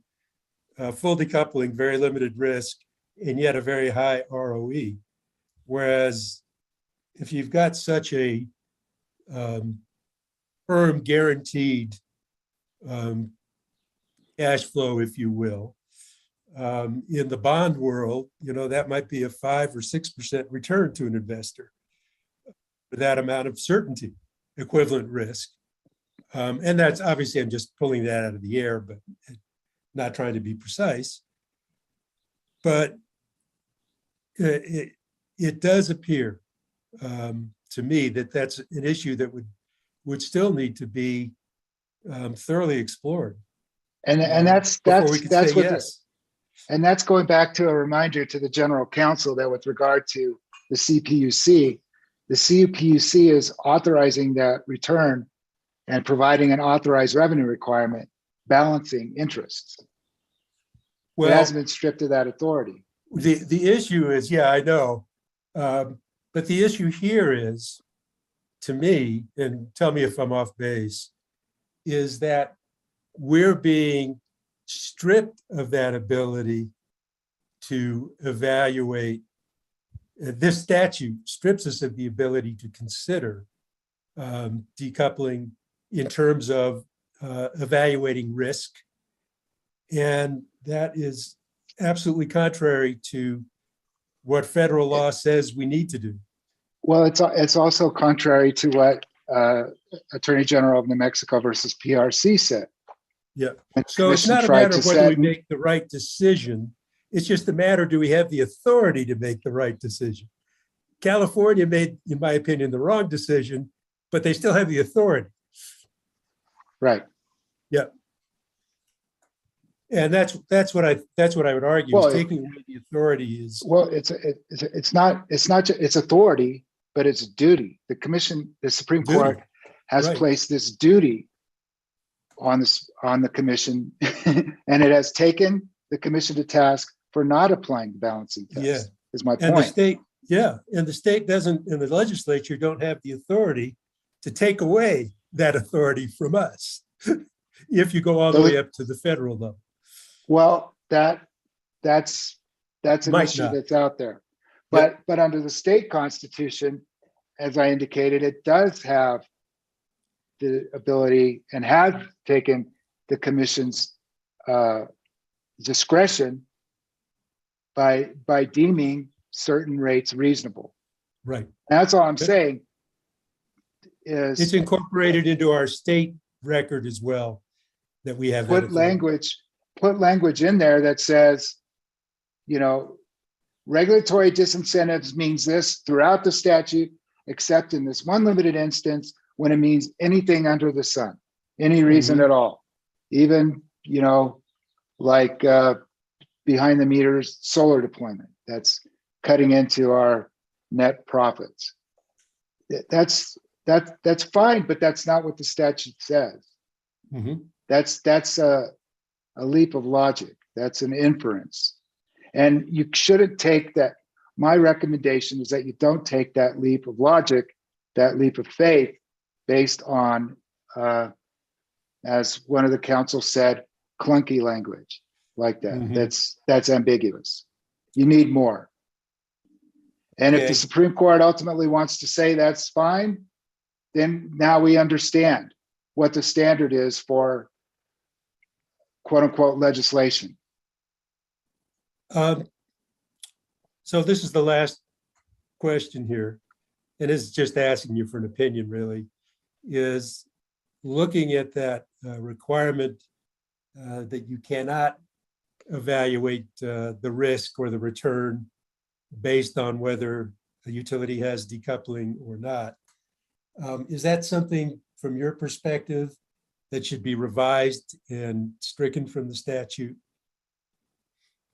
It has to be addressed in order for full decoupling to be provided for. Does that answer the question, Mr. Chairman, Commissioner? Well, so again, even if the statute was rewritten to allow full decoupling, if it still had that provision in it, I still couldn't say yes to, very likely couldn't say yes to it. I have to see all the legal arguments, but I still couldn't say yes to it because I couldn't agree to the fact that we can't adjust the ROE. Well, if it's written reasonably such that full decoupling is allowed, but the commission is still retains its rate setting authority, then the commission could determine it, arguably. Exactly. And So, then address the issue. So my take is that should be amended in the legislation regardless of where it goes. Right, yes. Okay, that's all I wanted to get to. Thank you, Anthony. As usual, you did a very thorough job and you really just you peeled the onion. You looked at several layers and boy, that's just such value to the commission. I really appreciate it. Thank you, sir. Commissioner Fishman, Anthony, Commissioner Fishman kind of jumped ahead and took on the return on equity, and I'm not sure you presented your analysis and determination on that. Is there a need to to kind of complete your presentation? Mr. Chair, I took the chair's suggestion that I provide a summary of my decision, and I summarized the key issue. And I also just addressed that return on equity, that issue in the context of my discussion with Commissioner Fishman. So I don't think I need to go beyond what I've provided. I'm obviously happy to talk about any other aspect of the decision with the commission. Okay, so any further questions for Anthony?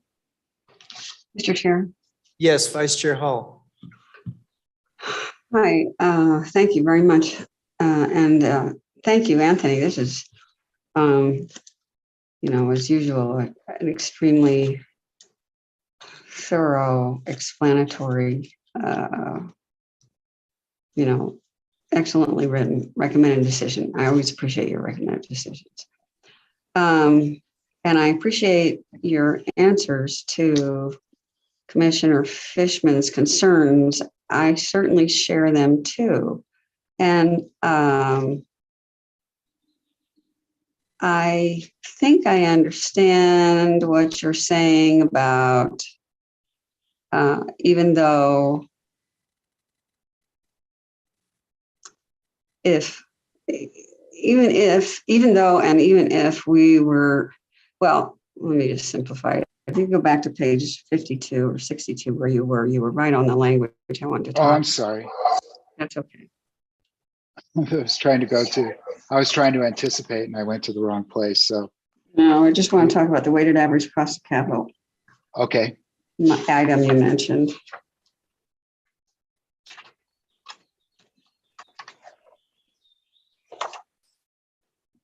I may have found, I'll get there. I'm 62, sorry. I think, wait a minute. No, it's 62. I saw it on your screen. 62, 63. Yeah.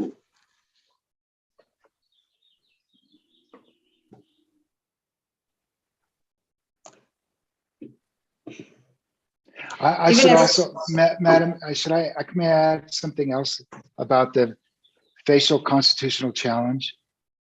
Yeah. That's something that we have deferred to the Supreme Court generally on the authority to actually perform facial constitutional challenge analyses. That's another reason to perhaps steer clear of this in the first instance, because ordinarily, like in the abandonment proceedings for the large coal plants, we've as co-hearing examiners, Ashley and I have generally followed the mandate that the facial challenges are for the Supreme Court to determine.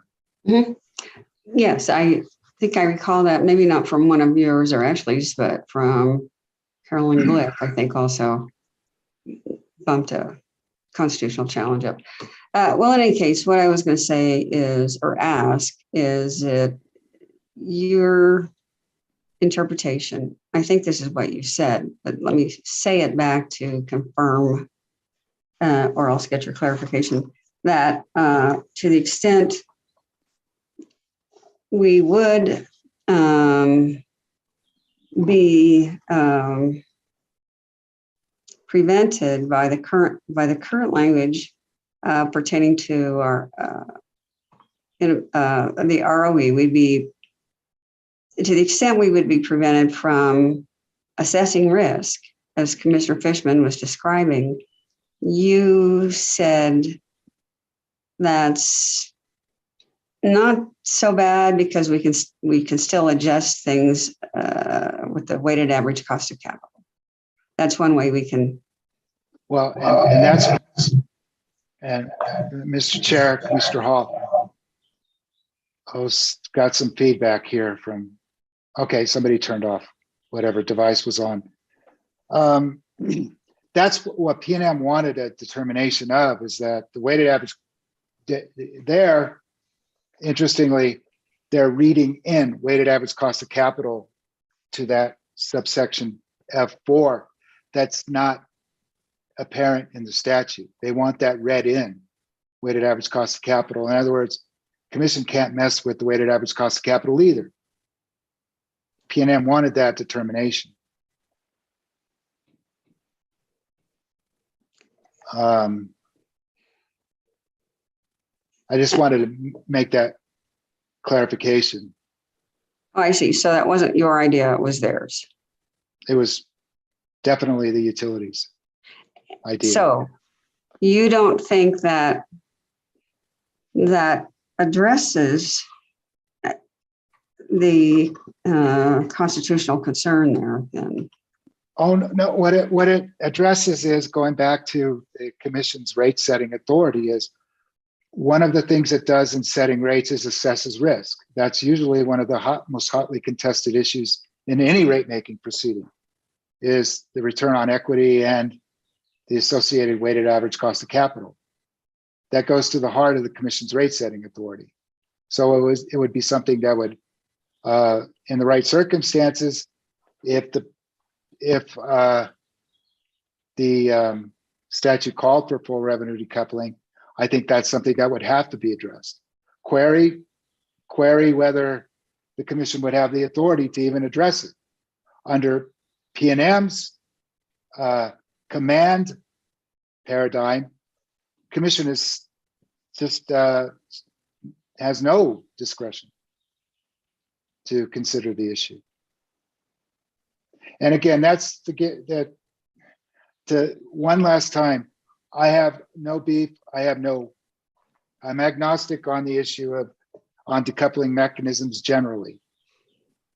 My concern is what I've emphasized is on the looking at the interests of investors and balancing them with the public interest and ratepayer interests.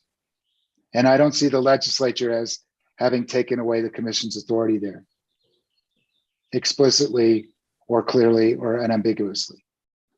So do you think a concern related to our inability to adjust ROE is irrelevant to the decision of this case? Well, that's what the statute provides for, but what it's providing for there is the ROE in the context of an incentive mechanism or a disincentive mechanism that's focused on a specific aspect of the commission's regulation, which is energy efficiency and load management. And furthering the policy, which by the way includes the balancing test, the policy of promoting energy efficiency and load management, either through removing disincentives to such development or incenting the development of such measures and programs. And again, query why, if you're going to read it this way, why was that abstruse, isolated phrase, that generic decoupling language, inserted in one subsection of the Efficient Use of Energy Act and was not placed somewhere else that deals with the commission's general rate making authority, like the Public Utility Act? That's why I felt compelled, in part, to analyze those provisions as well and read everything in harmony to try and make sense of it. You're referring to the provision about balancing of interest. Yes, which is the unchanged policy. The commission, the legislature did not change that policy in 2019. Correct. And I understand your analysis that since that language is preserved, approving the limited decoupling, the partial decoupling in this case, protects our ability to do that balancing. I guess my question is, the balancing of interest, in my mind, has to include consideration of the ROE. That's absolutely, well, in terms of a disincentive mechanism that's focused on removing barriers to energy efficiency and load management, the legislature has made that policy cut there with regard to return on equity. But I don't see the legislature having made that policy cut with regard to the larger weighted average cost of capital. I see. The Okay. debt equity, yeah. No, okay, now I see what you're saying. And if it did change to say weighted average cost of capital there instead of return on equity, if it had put that there, then that's an indication that full decoupling was required. You see? No, wait a minute, But wait a minute. Now I don't think I do understand. We have to go back a little bit. Are you saying if they replace the word ROE with weighted average cost of capital? Is that what you just said? That would have been some indicia, some proof or some indication that full decoupling was provided for there under subsection F2. But that was not done. That was not changed. Or was not included in that amendment, because I believe that amendment on the return on equity was new in 2019. But it should have arguably, if we're talking about full decoupling and determining a revenue requirement for even just certain rate classes, then that's something that I'm not a legislator, but I think that's something that definitely needs to be considered. Yeah. Okay, thanks very much. Thank you. Thank you, Vice Chair Hall. Any additional questions for Anthony?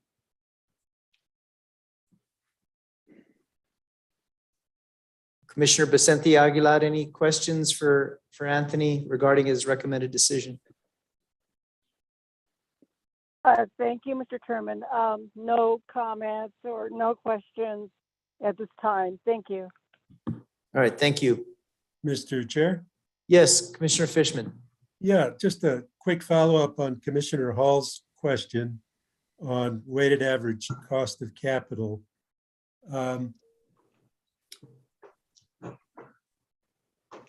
It seems to me, Anthony, that if you did full decoupling, there would be legitimate reasons to reevaluate the weighted average cost of capital. You've got a more certain revenue flow. Theoretically, your cost of debt would be lower. You might say relatively, and you might say that's a reason to kick up the amount of debt in your weighted that you carry as you manage your business. Because you're less risky. Because you're less risky. Am I interpreting that properly in your opinion? That's obviously P&M's concern as well. Yeah. Okay. I just wanted to make that really explicit. P&M would not be arguing for weighted average cost of capital where it doesn't exist there, where that concern not in play. Let's put it that way. Okay. Thank you. Thank you, Commissioner Fishman. Any further questions for Anthony? All right, so we are going to defer action on a potential order until next week, but Anthony, I hope that you would be available next week as we consider taking action on a potential order. Of course, Commissioner, Mr. Chair, of course. All right, thank you for that summarized presentation, kind of hitting the highs of your recommended decision. With Chairman? that, Russell? Yeah, yes. Russell, did you want to say anything before we move on? Yes, Mr. Chairman, I'd just like to give some guiding thoughts to the commissioners as they re-review these issues and review my alternative order for next week. Just some guidance on how the commission should be thinking about statutory interpretation. First of all, with regard to the constitutionality issues, Anthony is right. We should not reach those questions. Recently, just January of this year, the Supreme Court found in Citizens, is it Citizens for Fair Rates in the Environment, I believe. Citizens for Fair Rates in the Environment versus PRC concerning the ETA, that the commission had correctly found that the commission didn't have subject matter jurisdiction to decide constitutional questions concerning the constitutionality of a statute that the commission has to administer. So we should avoid those constitutional questions, as Anthony said. The other thing I would note is that I agree with Anthony that an amendment to a statute must be read in pari materia. In other words, in connection with the other portions of the statute and related statutes, such as the Public Utility Act. However, one is to read the statute and the amendments with a bias toward finding a harmonizing construction. Both the court and Supreme Court. Russell, Yes. I think Yes. I already provided that analysis for the commission. Okay. Well, I just want to keep that. I want you to keep that in mind. That if you can find an interpretation of the statute that harmonizes the amendment with the previous portions of statute, then that's the one you adopt. If you can't, if there's no such reasonable construction that does that, then you should find a conflict. But I just want to make sure that commissioners understand that you're supposed to try to find a harmonizing construction first. I guess with that, that's all the guidance I have, but those are two things to think about in re-reviewing this material and reviewing my new alternative order. Thank you, Mr. Chairman. Thank you, Russell. And thank you again, Anthony. You bet. Mr. Chair? Thanks, Russell and Anthony. Yes, Commissioner Fishman. One final process question for Anthony and Russell. So if a constitutional issue is to be raised, who has standing to do that? And how does that happen? Well, Commissioner Fishman, what's very funny about the Citizens for Fair Rights and Environment decision is that they say the commission was correct not to reach that. The commission doesn't have subject matter jurisdiction to reach that question, constitutional questions, but they said it was proper for New Energy Economy to raise them before the commission, but we couldn't decide them. But what that meant is that then those issues were properly before the Supreme Court, because otherwise a constitutional challenge might have to be brought, you say, by a New Energy Economy in a district court. In other words, it wouldn't be the appeal of a commission decision because the commission wouldn't have ruled upon it, but it would go through to the lowest level of state courts first. And the court simply said, true, the commission doesn't have authority to decide these questions, but having been raised before the commission, the Supreme Court will take it up on appeal as an appeal question. So in terms of the standing, who could raise it, New Energy Economy did have the standing to raise it in that. So any of the interveners could do so. Any of the parties to this matter. And they would take that straight to the Supreme Court, or would have to yes, work its way up? that is what happened. Even though the commission declined to rule upon it, the Supreme Court then did rule upon it. So and yes, and Russell, Mr. Chair, Commissioners, Russell, if I could direct question to you, correct me if I'm wrong, but the commission could then weigh in at the Supreme Court on that constitutional issue as a party. Yes, the commission could weigh in as a party at that point. We have no authority to decide the issue, but we could certainly give our opinion to the court when it's before the court. I have a question. Then would it have been, and I don't know whether it's expired, I suppose it has, New Energy Economy's standing to, say, seek an interlocutory appeal from us to the Supreme Court on that issue if they so chose? Well, Commissioner Hall, I don't think it would be in the nature of an interlocutory appeal either in that. I'm not sure if it was in that previous case or here we have a final. The commission's making a final decision, so it wouldn't be interlocutory in the sense that it wouldn't occur in the middle of the proceeding. Yeah, I'm sorry, I forgot. We're at our final decision level right now, I guess. Yes. But in any case, it wouldn't be a PRC's. Well, I'm trying to remember. I know that Carolyn did such a thing once, but I thought it was the PRC who sought interlocutory appeal, but it's irrelevant. It doesn't matter. It's okay. Okay. Any other final questions or comments? All right, thank you again, Anthony and Russell, and we'll be taking action hopefully next week on a potential order.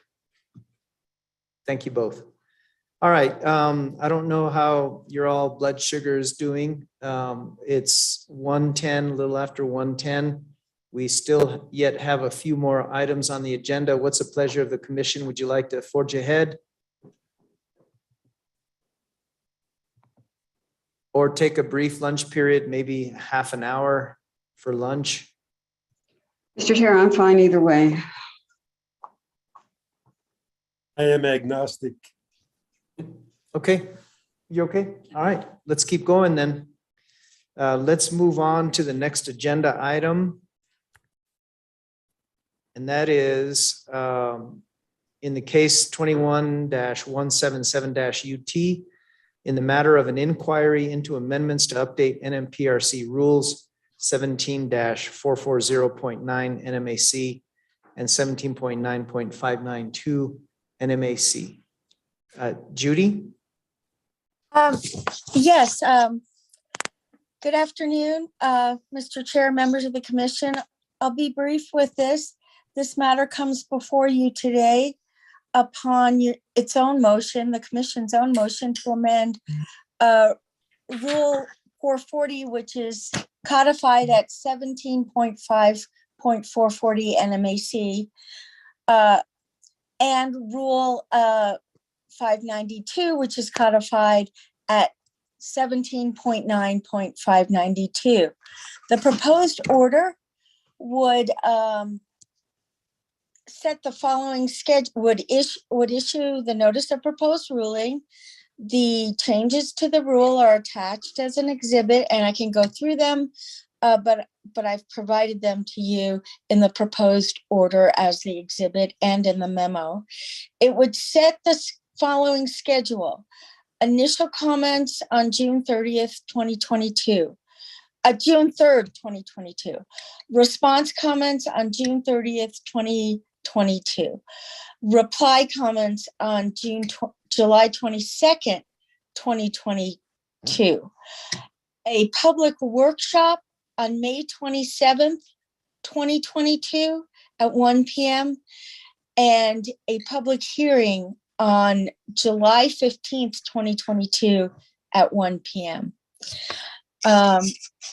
And I would stand for questions. As I stated, the proposed changes are attached as an exhibit to the order. Okay, any questions for Judy? So really, this is more of a kind of a procedural timeline for these. Yes, and it does do several things to Rule 440.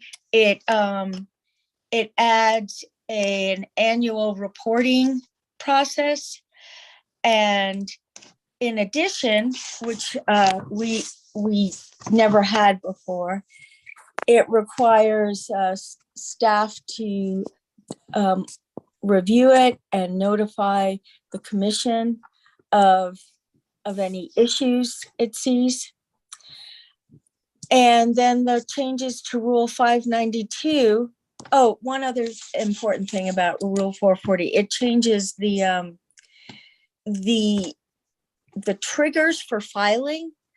Currently, they are 500,000 for extension, system improvements, maintenance, additions to distribution or transmission lines, plant, facility, and system exclusive of generating facilities. And then it raises the $1 million limit to 2 million for any addition, maintenance, replacement, or improvement of a generating facility. So those are the highlights of the Rule 440 changes, and the highlights of the Rule 592 changes are to the safe harbor provisions.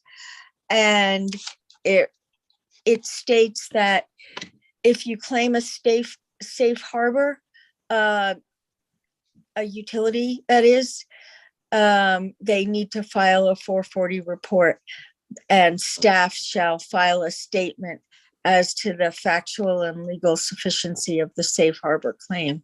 And it requires the word entirely to be added in the claim in all the criteria of the safe harbor. And in other words, that a maintenance or rebuilding or improvement or transmission line needs to be entirely within the existing right of way or entirely within 1,200 feet of the existing right of way. So those are the highlights of the changes, but they will be vetted through public workshop and public hearing and public comment processes. Okay, yeah, thanks for that summary of some of the major changes. Any questions for Judy on this? So we do have a proposed order setting the timeline to process these changes. I guess the only comment I had is, as I recall, we had evaluated a project where safe harbor was being requested for a switching station, and the applicant the applicant argued that I think the switching station, or maybe the Gentai line, was entirely within the right of way, but the right of way that was cited in that particular application was an easement obtained, I think, through the public lands agency. I think it was BLM. And so I want to make sure that existing right of way is just that. It's not within right of way that was newly obtained in conjunction with the application for safe harbor. Anyway, Yes. that's the only observation I have at this point. I'd like to invite the other commissioners to make any comments. If not, I'd entertain a motion to approve the order as presented. Mr. Chair, I move to approve the order. All right, we have a motion by Vice Chair Hall. Do I hear a second? Second. Second by Commissioner Byrd. Any discussion on the motion? All right, hearing none. Roll call vote. Russell. Commissioner Byrd, Aye. Commissioner Fishman, Aye. Commissioner Vicente Aguilar, Aye. Commissioner Hall, Aye. and Mr. Chairman. Aye. Mr. Chairman, the vote is unanimous to adopt the proposed order. Thank you, Russell. Let's go ahead and move on to discussion items. This is in the matter of case 20-205-UT. In the matter of the temporary moratorium on residential utility disconnections during the time period COVID-19 pandemic emergency orders are in effect as authorized by 17.9.560 and 0.650 and 0.760 NMAC. So this is just a discussion regarding some recent input that I received from the general managers of the rural electric co-ops. So basically, this was a request for the commission to reconsider the reporting requirements in that case. I have asked John maybe to comment on this, whether the utility division still finds some kind of use for this information, but the argument put forward by the general managers of several rural electric co-ops is that the reporting requirements are overly burdensome and it taxes their very limited administrative staff. And so I believe we included some charts there that basically show that the situation regarding accumulated arrearages and potential disconnections has since peaked. I don't think we can say that arrearages have been completely wiped out or that there's no one facing disconnection. That's not the case either. However, we were asked to get out from between ratepayers and the co-ops and investor-owned utilities. And also one particular co-op has already mentioned that they have written off a large chunk of their arrearages, that there's no way to treat it. So some of this data may include some co-ops that have already written off their accumulated arrearages since the pandemic started. So I don't know, John, if you want to maybe just step forward and say a few words about what you feel perhaps we should consider regarding the use of the information that we have, not just rural electric co-ops, but investor-owned utilities submit.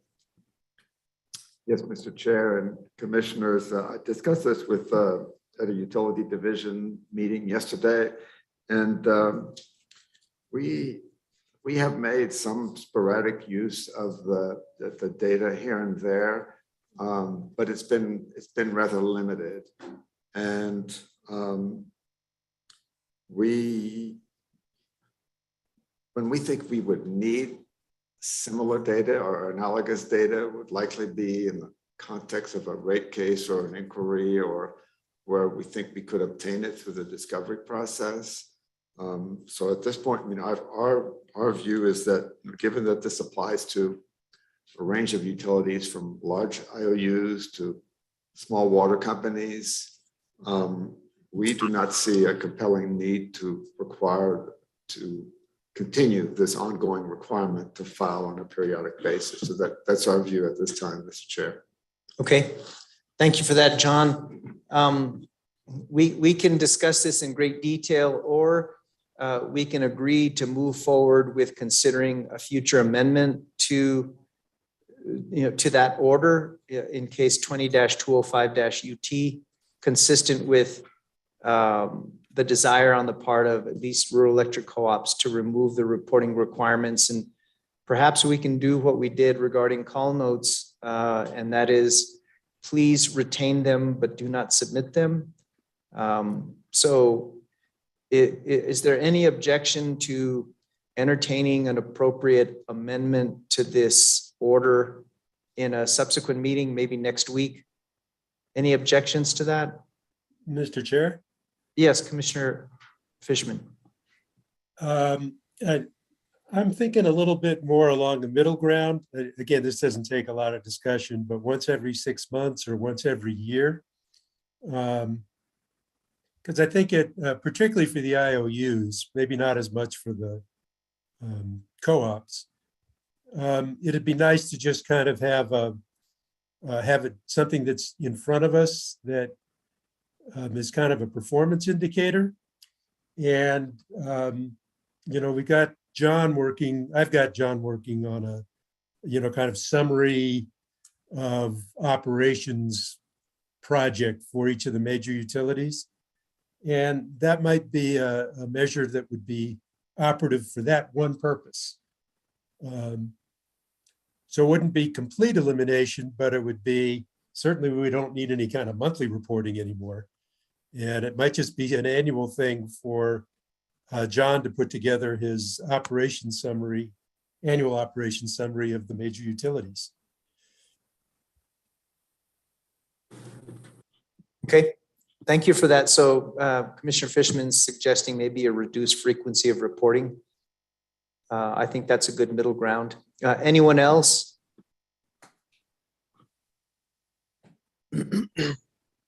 All right, hearing none, then we will craft a potential amendment, and I'll work with Commissioner Fishman on that and bring it forward to the commission for consideration.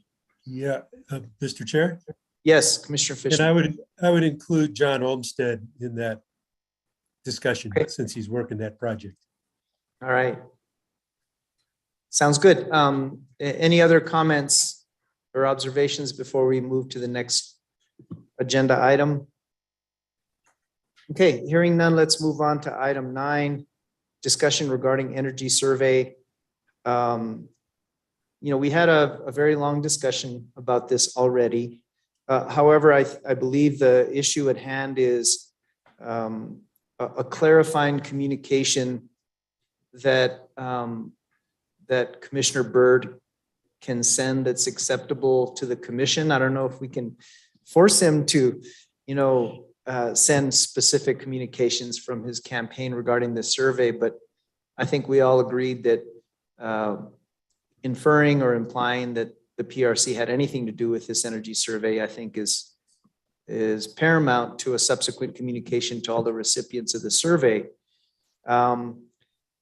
Commissioner Byrd, Commissioner Hall and I did look at your statement. We made some suggested changes, track changes, but I don't believe we've shared it with the entire commission. Christopher Hall, are you on the call? You did send it out, a red line version. I am, Mr. Chairman. Let me check. I know I sent it to Commissioner Hall to get her comments, and I think I may have sent it out this morning. Let me double check. Oh, so let me ask Commissioner Hall, Vice Chair Hall. I think, well, I'm going to assume you've seen some of the track changes that I made, and I think you made some subsequent changes. This morning, I didn't. It may be that my assistant did. What I saw was not redlined. I only briefly looked at it this morning. So if there were track changes, I'm guessing they were from Colin. Well, I made some track changes, and I asked Christopher Hall, my assistant, to share them with you before we send them to the full commission. I saw an email and, but I don't think I replied to him. And I apologize for that. And I'm searching now for it. Well, instead of going on, Christopher, if you have the version of the letter to the recipients of the survey, can you throw that up there just to show the track changes? And that way, maybe we can get consensus from the other commissioners that they're okay with this clarification. Of course, Mr. Chairman. Mr. Chairman, Commissioners, may I ask a question of General Counsel Judy? There were sort of two versions that came out after Chairman Maestas provided his track changes.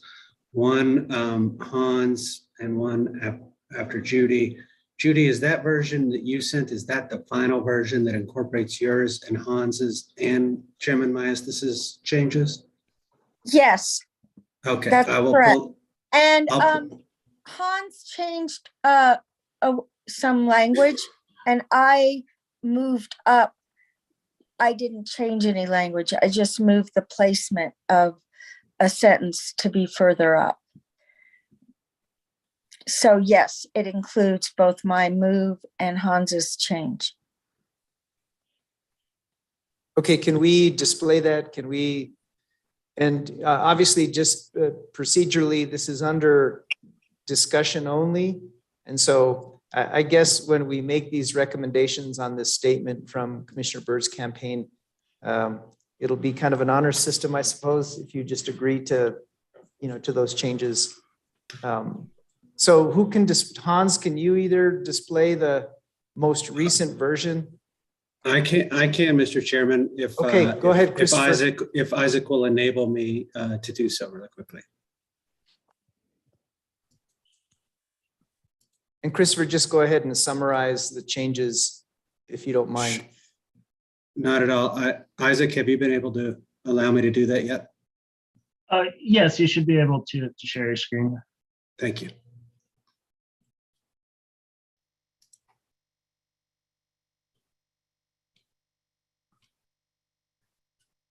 And just to be clear, Commissioner Byrd has clarified that he hasn't sent any communication yet. And so so this is timely, and I would like for us to agree on these changes to suggest to Commissioner Byrd. If you can maximize that, zoom in.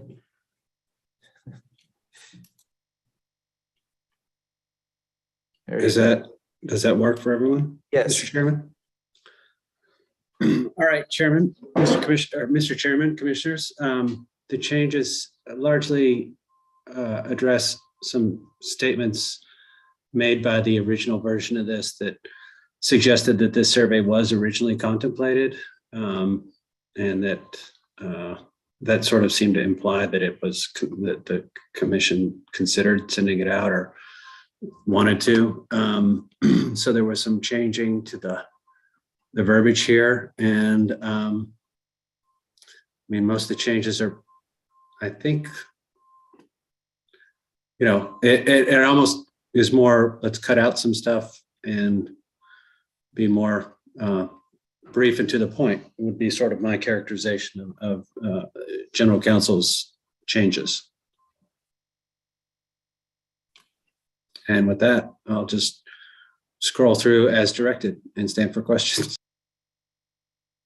Okay, I mean, there's not much to it. I think the meat of it is in that first paragraph. I don't know if there's a need to read through it, but are there any questions from any commissioners that did not contribute to these amendments? If not, are there any objections to these changes? Mr. Chair. Yes, Commissioner Byrd. Not an outright objection. There's a sentence there in the middle of that paragraph, the campaign partnered with a statewide nonprofit. I don't believe that was in my original statement. And I'm trying to see where that was, if it was. I certainly did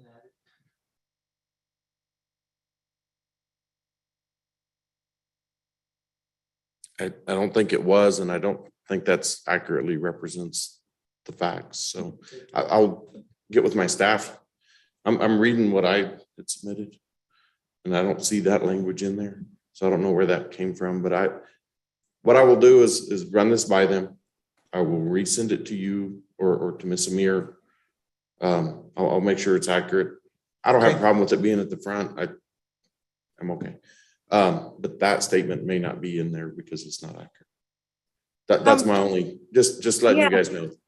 And I only forwarded what you forwarded to me, Commissioner, so maybe it slipped. It was intended to not be there, but it was in what you sent me. So I didn't save it. I just forwarded it. Yes, ma'am, you're correct. I see it now. We still got to fix that. So that'll be fixed as well.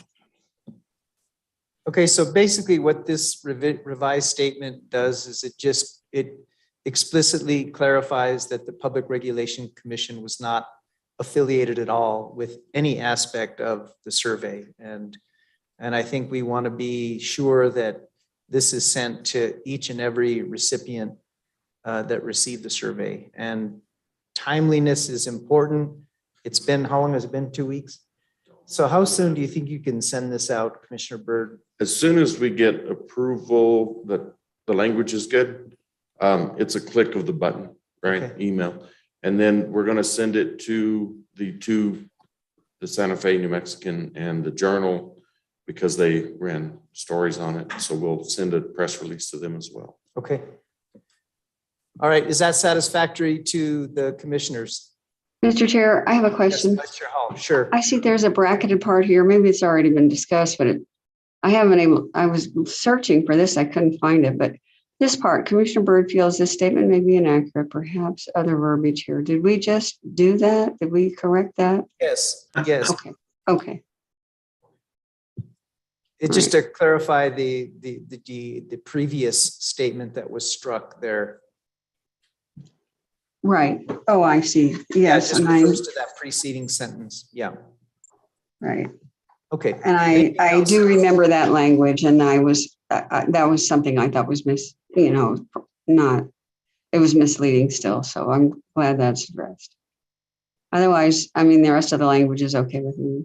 The inserted language and so forth. All right. Anybody else have any comments? So this statement will be released by Commissioner Byrd, hopefully within several days after he gets a concurrence from his campaign, correct? And hopefully we can get this out by the end of the week. Yes. If that's possible. I hope so. Okay.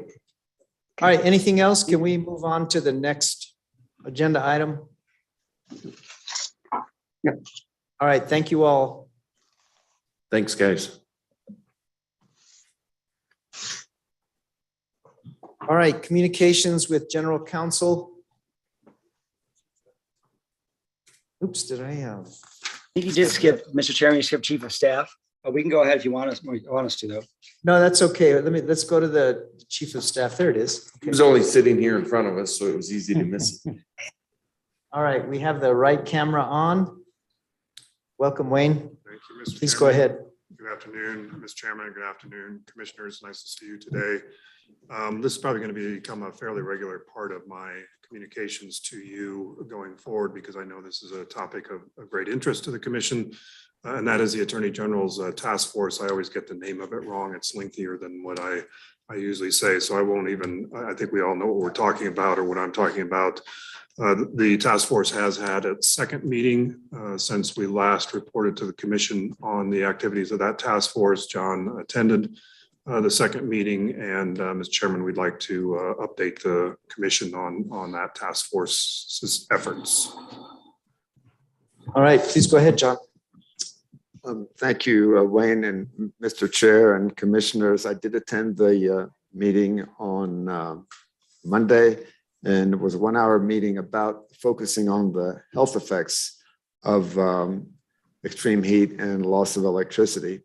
So there are 3 presenters from the state's Department of Health, and as well as additional 4th presenter from Presbyterian. The Department of Health has a tracking program, and they track activity across the state, health activity, hospital admissions, emergency rooms, et cetera. And so they monitor that activity when they're expecting heat events to take place, so starting at 75 degrees and higher, they monitor that activity. The next person spoke about the preparation for loss of electric service and how they address emergency issues. And the 3rd presenter from Department of Health had from my perspective, a very interesting presentation about the data that they rely on. And there's a federal database referred to as Empower data from HHS. And I have the link to that website. I've provided it to one of our staff members to take a look at it. And it is very granular, and it looks at people that are dependent on electric service for health purposes. And based on glancing at the data very briefly during the meeting, and it's a significant percentage of the population. And Presbyterian in some ways expanded on this. I mean, they essentially went through their recent experience with the Big Hole and McBride fires at Ruidoso, and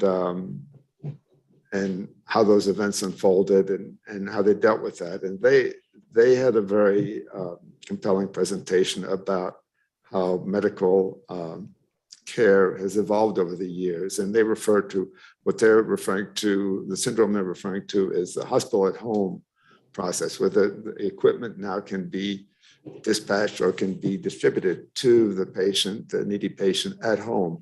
And so there's a significant, it's a significant shift of patient care away from the hospital to a home setting, so that the electric service is becoming more and more critical. And as it happens, a general manager of a co-op called me yesterday about a related issue and trying to track who among members of the co-op are relying on medical equipment so that they could act on that data when they need to in case of wildfires and wind events.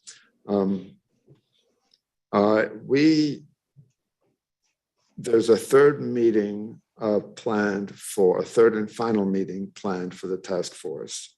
I don't know the date yet. I think I mentioned to you in an email, Mr. Chair, that I was accumulating or requesting data from the utilities about medical certification. And we have, other than 2 utilities, we received the data. The approximate frequency of medical certification among utilities is somewhere in the 2 to 5 per 1,000. And there are a couple of outliers at higher numbers at this point. But this is far less than the rate that I gleaned, this is an unscientific approach from that Empower website. I mean, to be clear, the medical certification applies to people who do rely on that equipment, but who are also can prove that they are eligible for government assistance from Human Services Department. So that medical certification, you have to show that you need the equipment, but you also have to show that you're eligible for government assistance. The Empower database I referred to before, to the best of my knowledge, it does not have a financial assistance component to that population, that data population. So that's in a quick summary of that presentation from a couple of days ago, Mr. Chair, and happy to answer any questions to the extent I can. Okay, any questions for John Reynolds? Any questions at all? So the issue of medical certificates, who regulates those? Who grants them? Is that HHS?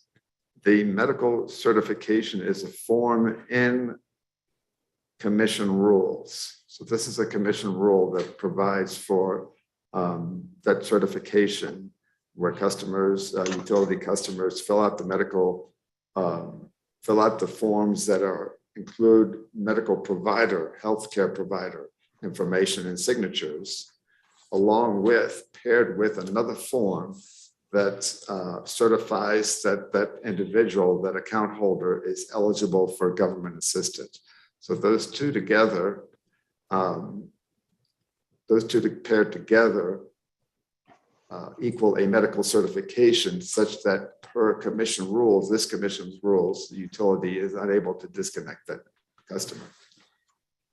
Okay, because when we lifted the moratorium on utility disconnections first, initially for rural co-ops, I received some complaints that folks are abusing medical certificates. So does our rule require some kind of an assessment or a renewal of the medical certificates that would shield these vulnerable folks from disconnection?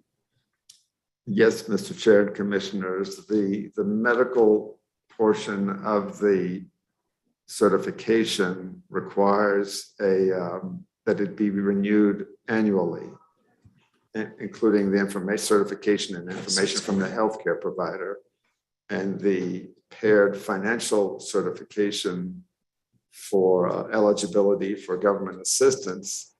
I believe that needs to be updated quarterly. And HSD is the agency that provides the certification on that form. Okay. So far, John, thank you for representing the agency in this task force. Are there any other issues we should consider in response to the proceedings of this task force? Any revisitation of any rules, anything like that? Mr. Chair, Commissioners, not at this point. Okay. I don't see anything. I mean, I think it was a very interesting meeting yesterday, a focused meeting, and the Attorney General is planning to issue a report after the third meeting of the task force. And obviously, we should revisit that. I would recommend we revisit that at that point in time. Okay. Thank you, John. Any questions for John Reynolds on the Attorney General's task force meeting number 2? Meeting number 3 to be determined. Any questions or comments from commissioners? All right, hearing none. Is there anything else, Wayne, that you had?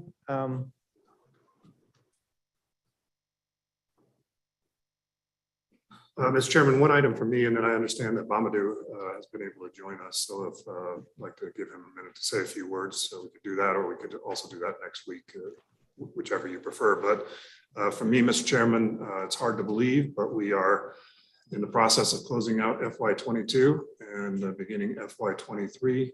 So a bit of a preview for next week. We will bring you our FY23 operating budget for your consideration. Of course, that budget is set by the legislature and as part of House Bill 2. So it's not something that we can change, but did want to kind of give you a heads up that both Renata and I will be appearing before you next week to present our FY23 budget. And with that, Mr. Chairman, I don't really have anything else. Happy to discuss any matters that the commission would like to discuss. I guess I have one as we close this current fiscal year, Wayne. Can you assure us we won't have any reversions? Mr. Chairman, we are working very, very hard to spend the money that we have been appropriated by the legislature. We're going to try to get as close to zero as possible. There's no excuse for significant reversions, in my opinion. Because a potential move maybe is to replenish the travel funds from the commission that was given forward for other budgetary purposes. Mr. Chairman, that has already happened. So that those funds are available, and you will make good use of them. I know you will, but we're looking at other potential.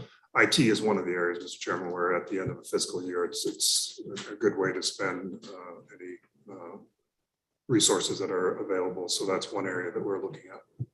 Okay, it might be a good time to just give each commissioner a status of their travel budget. That way they can be mindful of it. Mr. Chairman, we'll do that. Okay, any other questions or comments for Wayne? Anything else?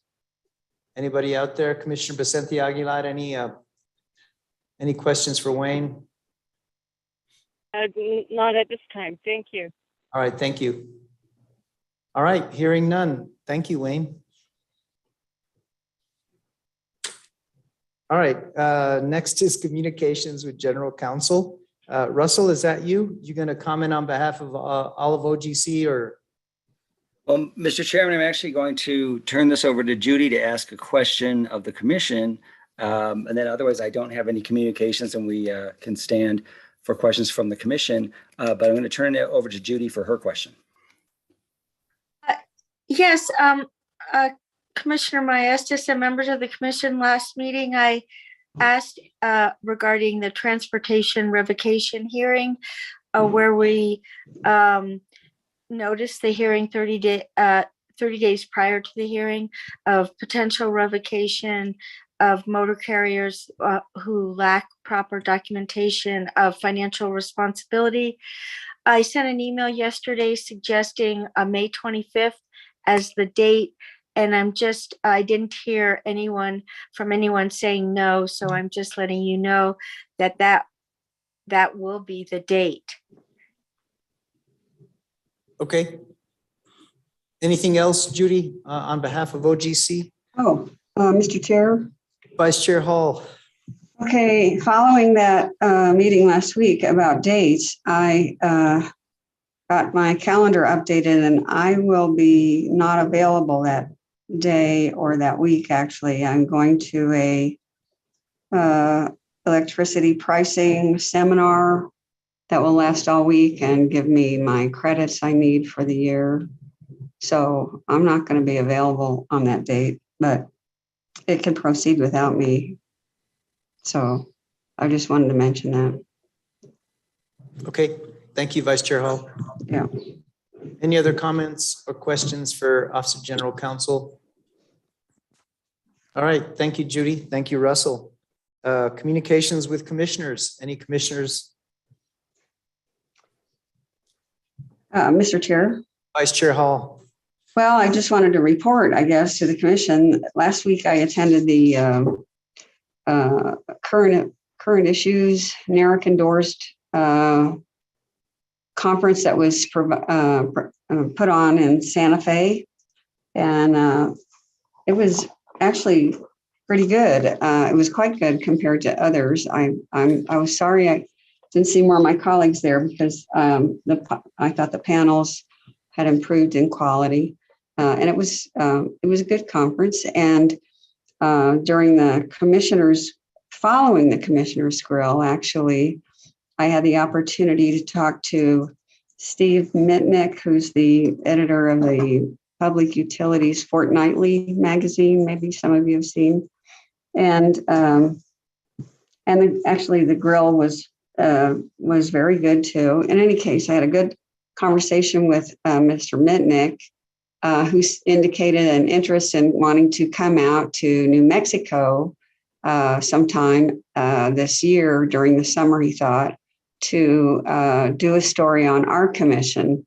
As you may know, they frequently have some sort of story about different states' commissions.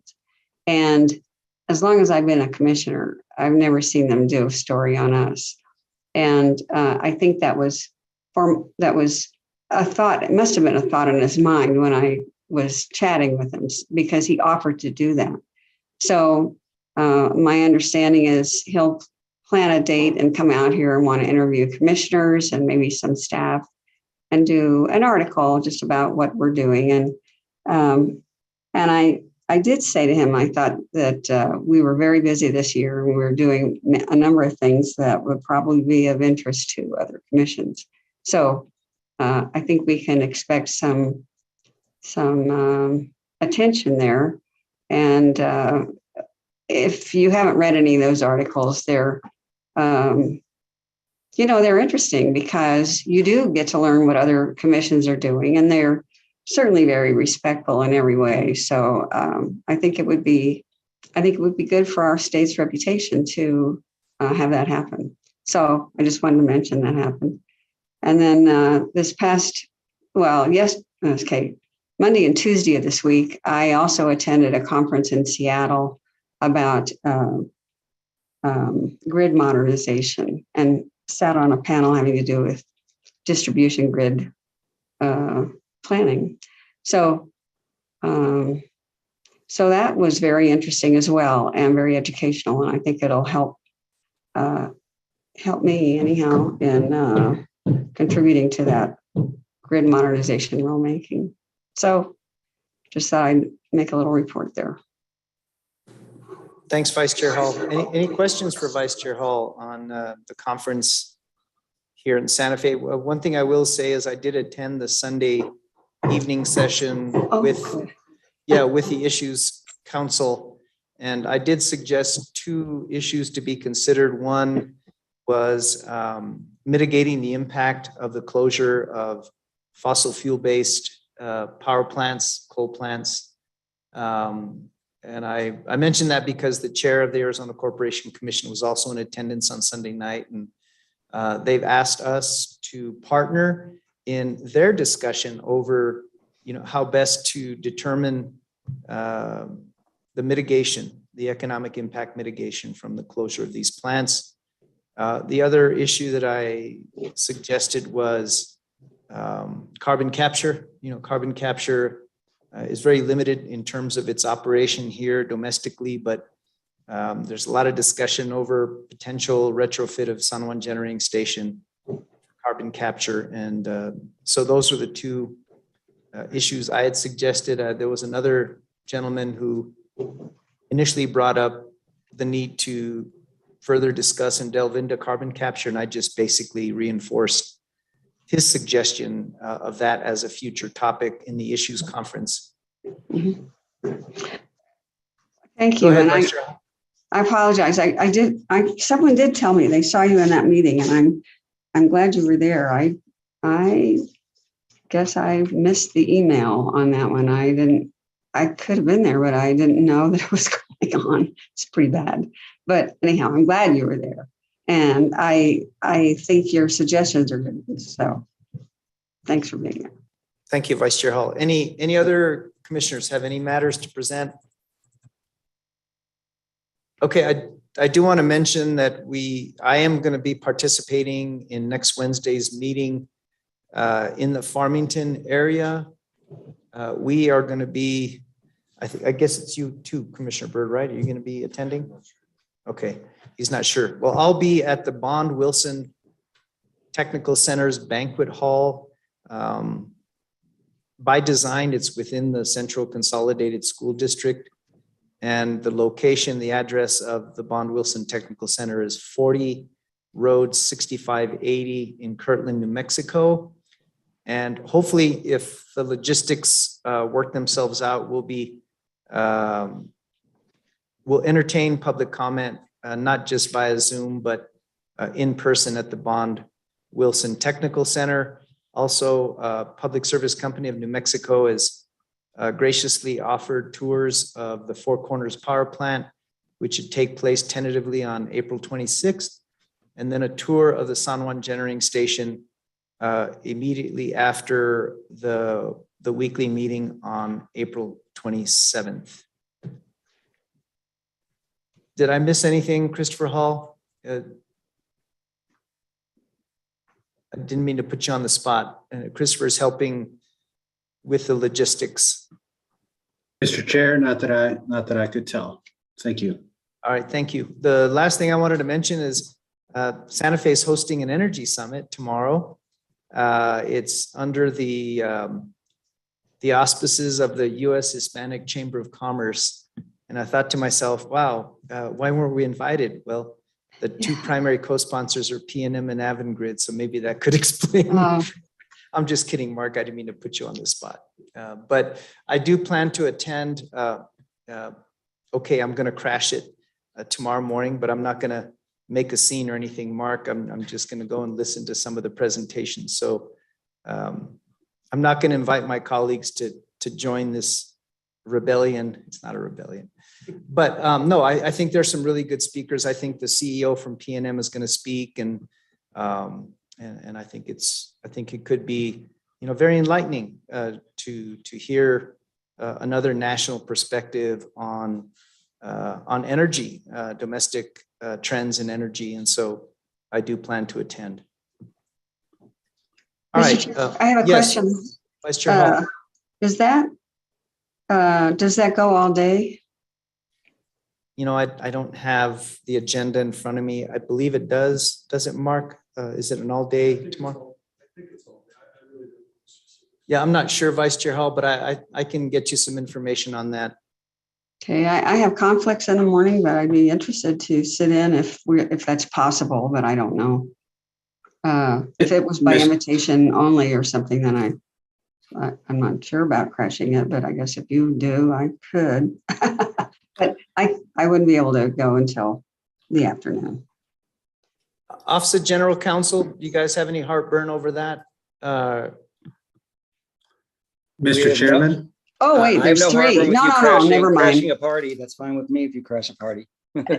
Well, actually, if there would be three of us, I can skip. I've got to be. Yeah. I thought only the chairman and Commissioner Hall were planning to go. Yeah, you might. You should avoid a quorum being present, and you should probably avoid speaking. You just listen if you like to listen. No, that's okay. I'll skip. I just remembered I have something else to do that afternoon as well, so it's never mind. But there's no problem with you crashing a party. That doesn't violate any laws. Okay.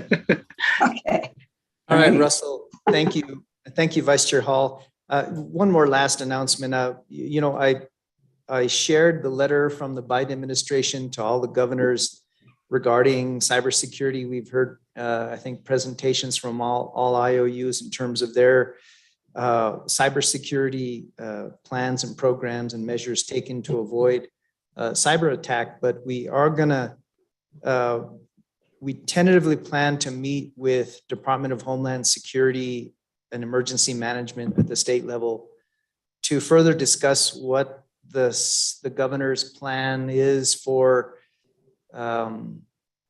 initiating maybe a statewide discussion around cybersecurity baseline standards. I think we've talked about, there was some mention of standardization by the presentation today by the IOUs, but we should get a better idea in terms of what the governor's plan is and what our role is. As you recall, in that letter from President Biden, it called on the public utility commissions across the country to use their authority to enact these baseline cybersecurity standards, but I don't believe we have that authority, and so this may require legislation in 2023. So I think this is just going to be a fact-finding meeting just to find out what the governor plans to do to address this communication from the Biden administration. More importantly, there's funding that's made available to other local governments and tribal governments for cybersecurity plans and programs. All right, anything else? Any other communications with commissioners? Mr. Chair, when did you say that cybersecurity meeting is? Christopher Hall, it's still tentative. Is it tomorrow? Mr. Chairman, Madam Vice Chair, Commissioners, the meeting is tentatively scheduled for 1 o'clock tomorrow. We were waiting for an acceptance of the invitation by Deputy Adam Cohen. I'm going to go ahead and send out an invite, and if you would like me to, I'll be happy to send one to Vice Chair Hall as well. Oh, it's not part of that energy summit. It's something different, right? Yes. Yes, ma'am. Totally Yeah, different. no, I don't, I'm not asking for an invitation. I was just curious about it. That's fine. Okay. Yeah. All right. Any other communications with commissioners? All right, everybody, we are adjourned. See you next week. Thank you.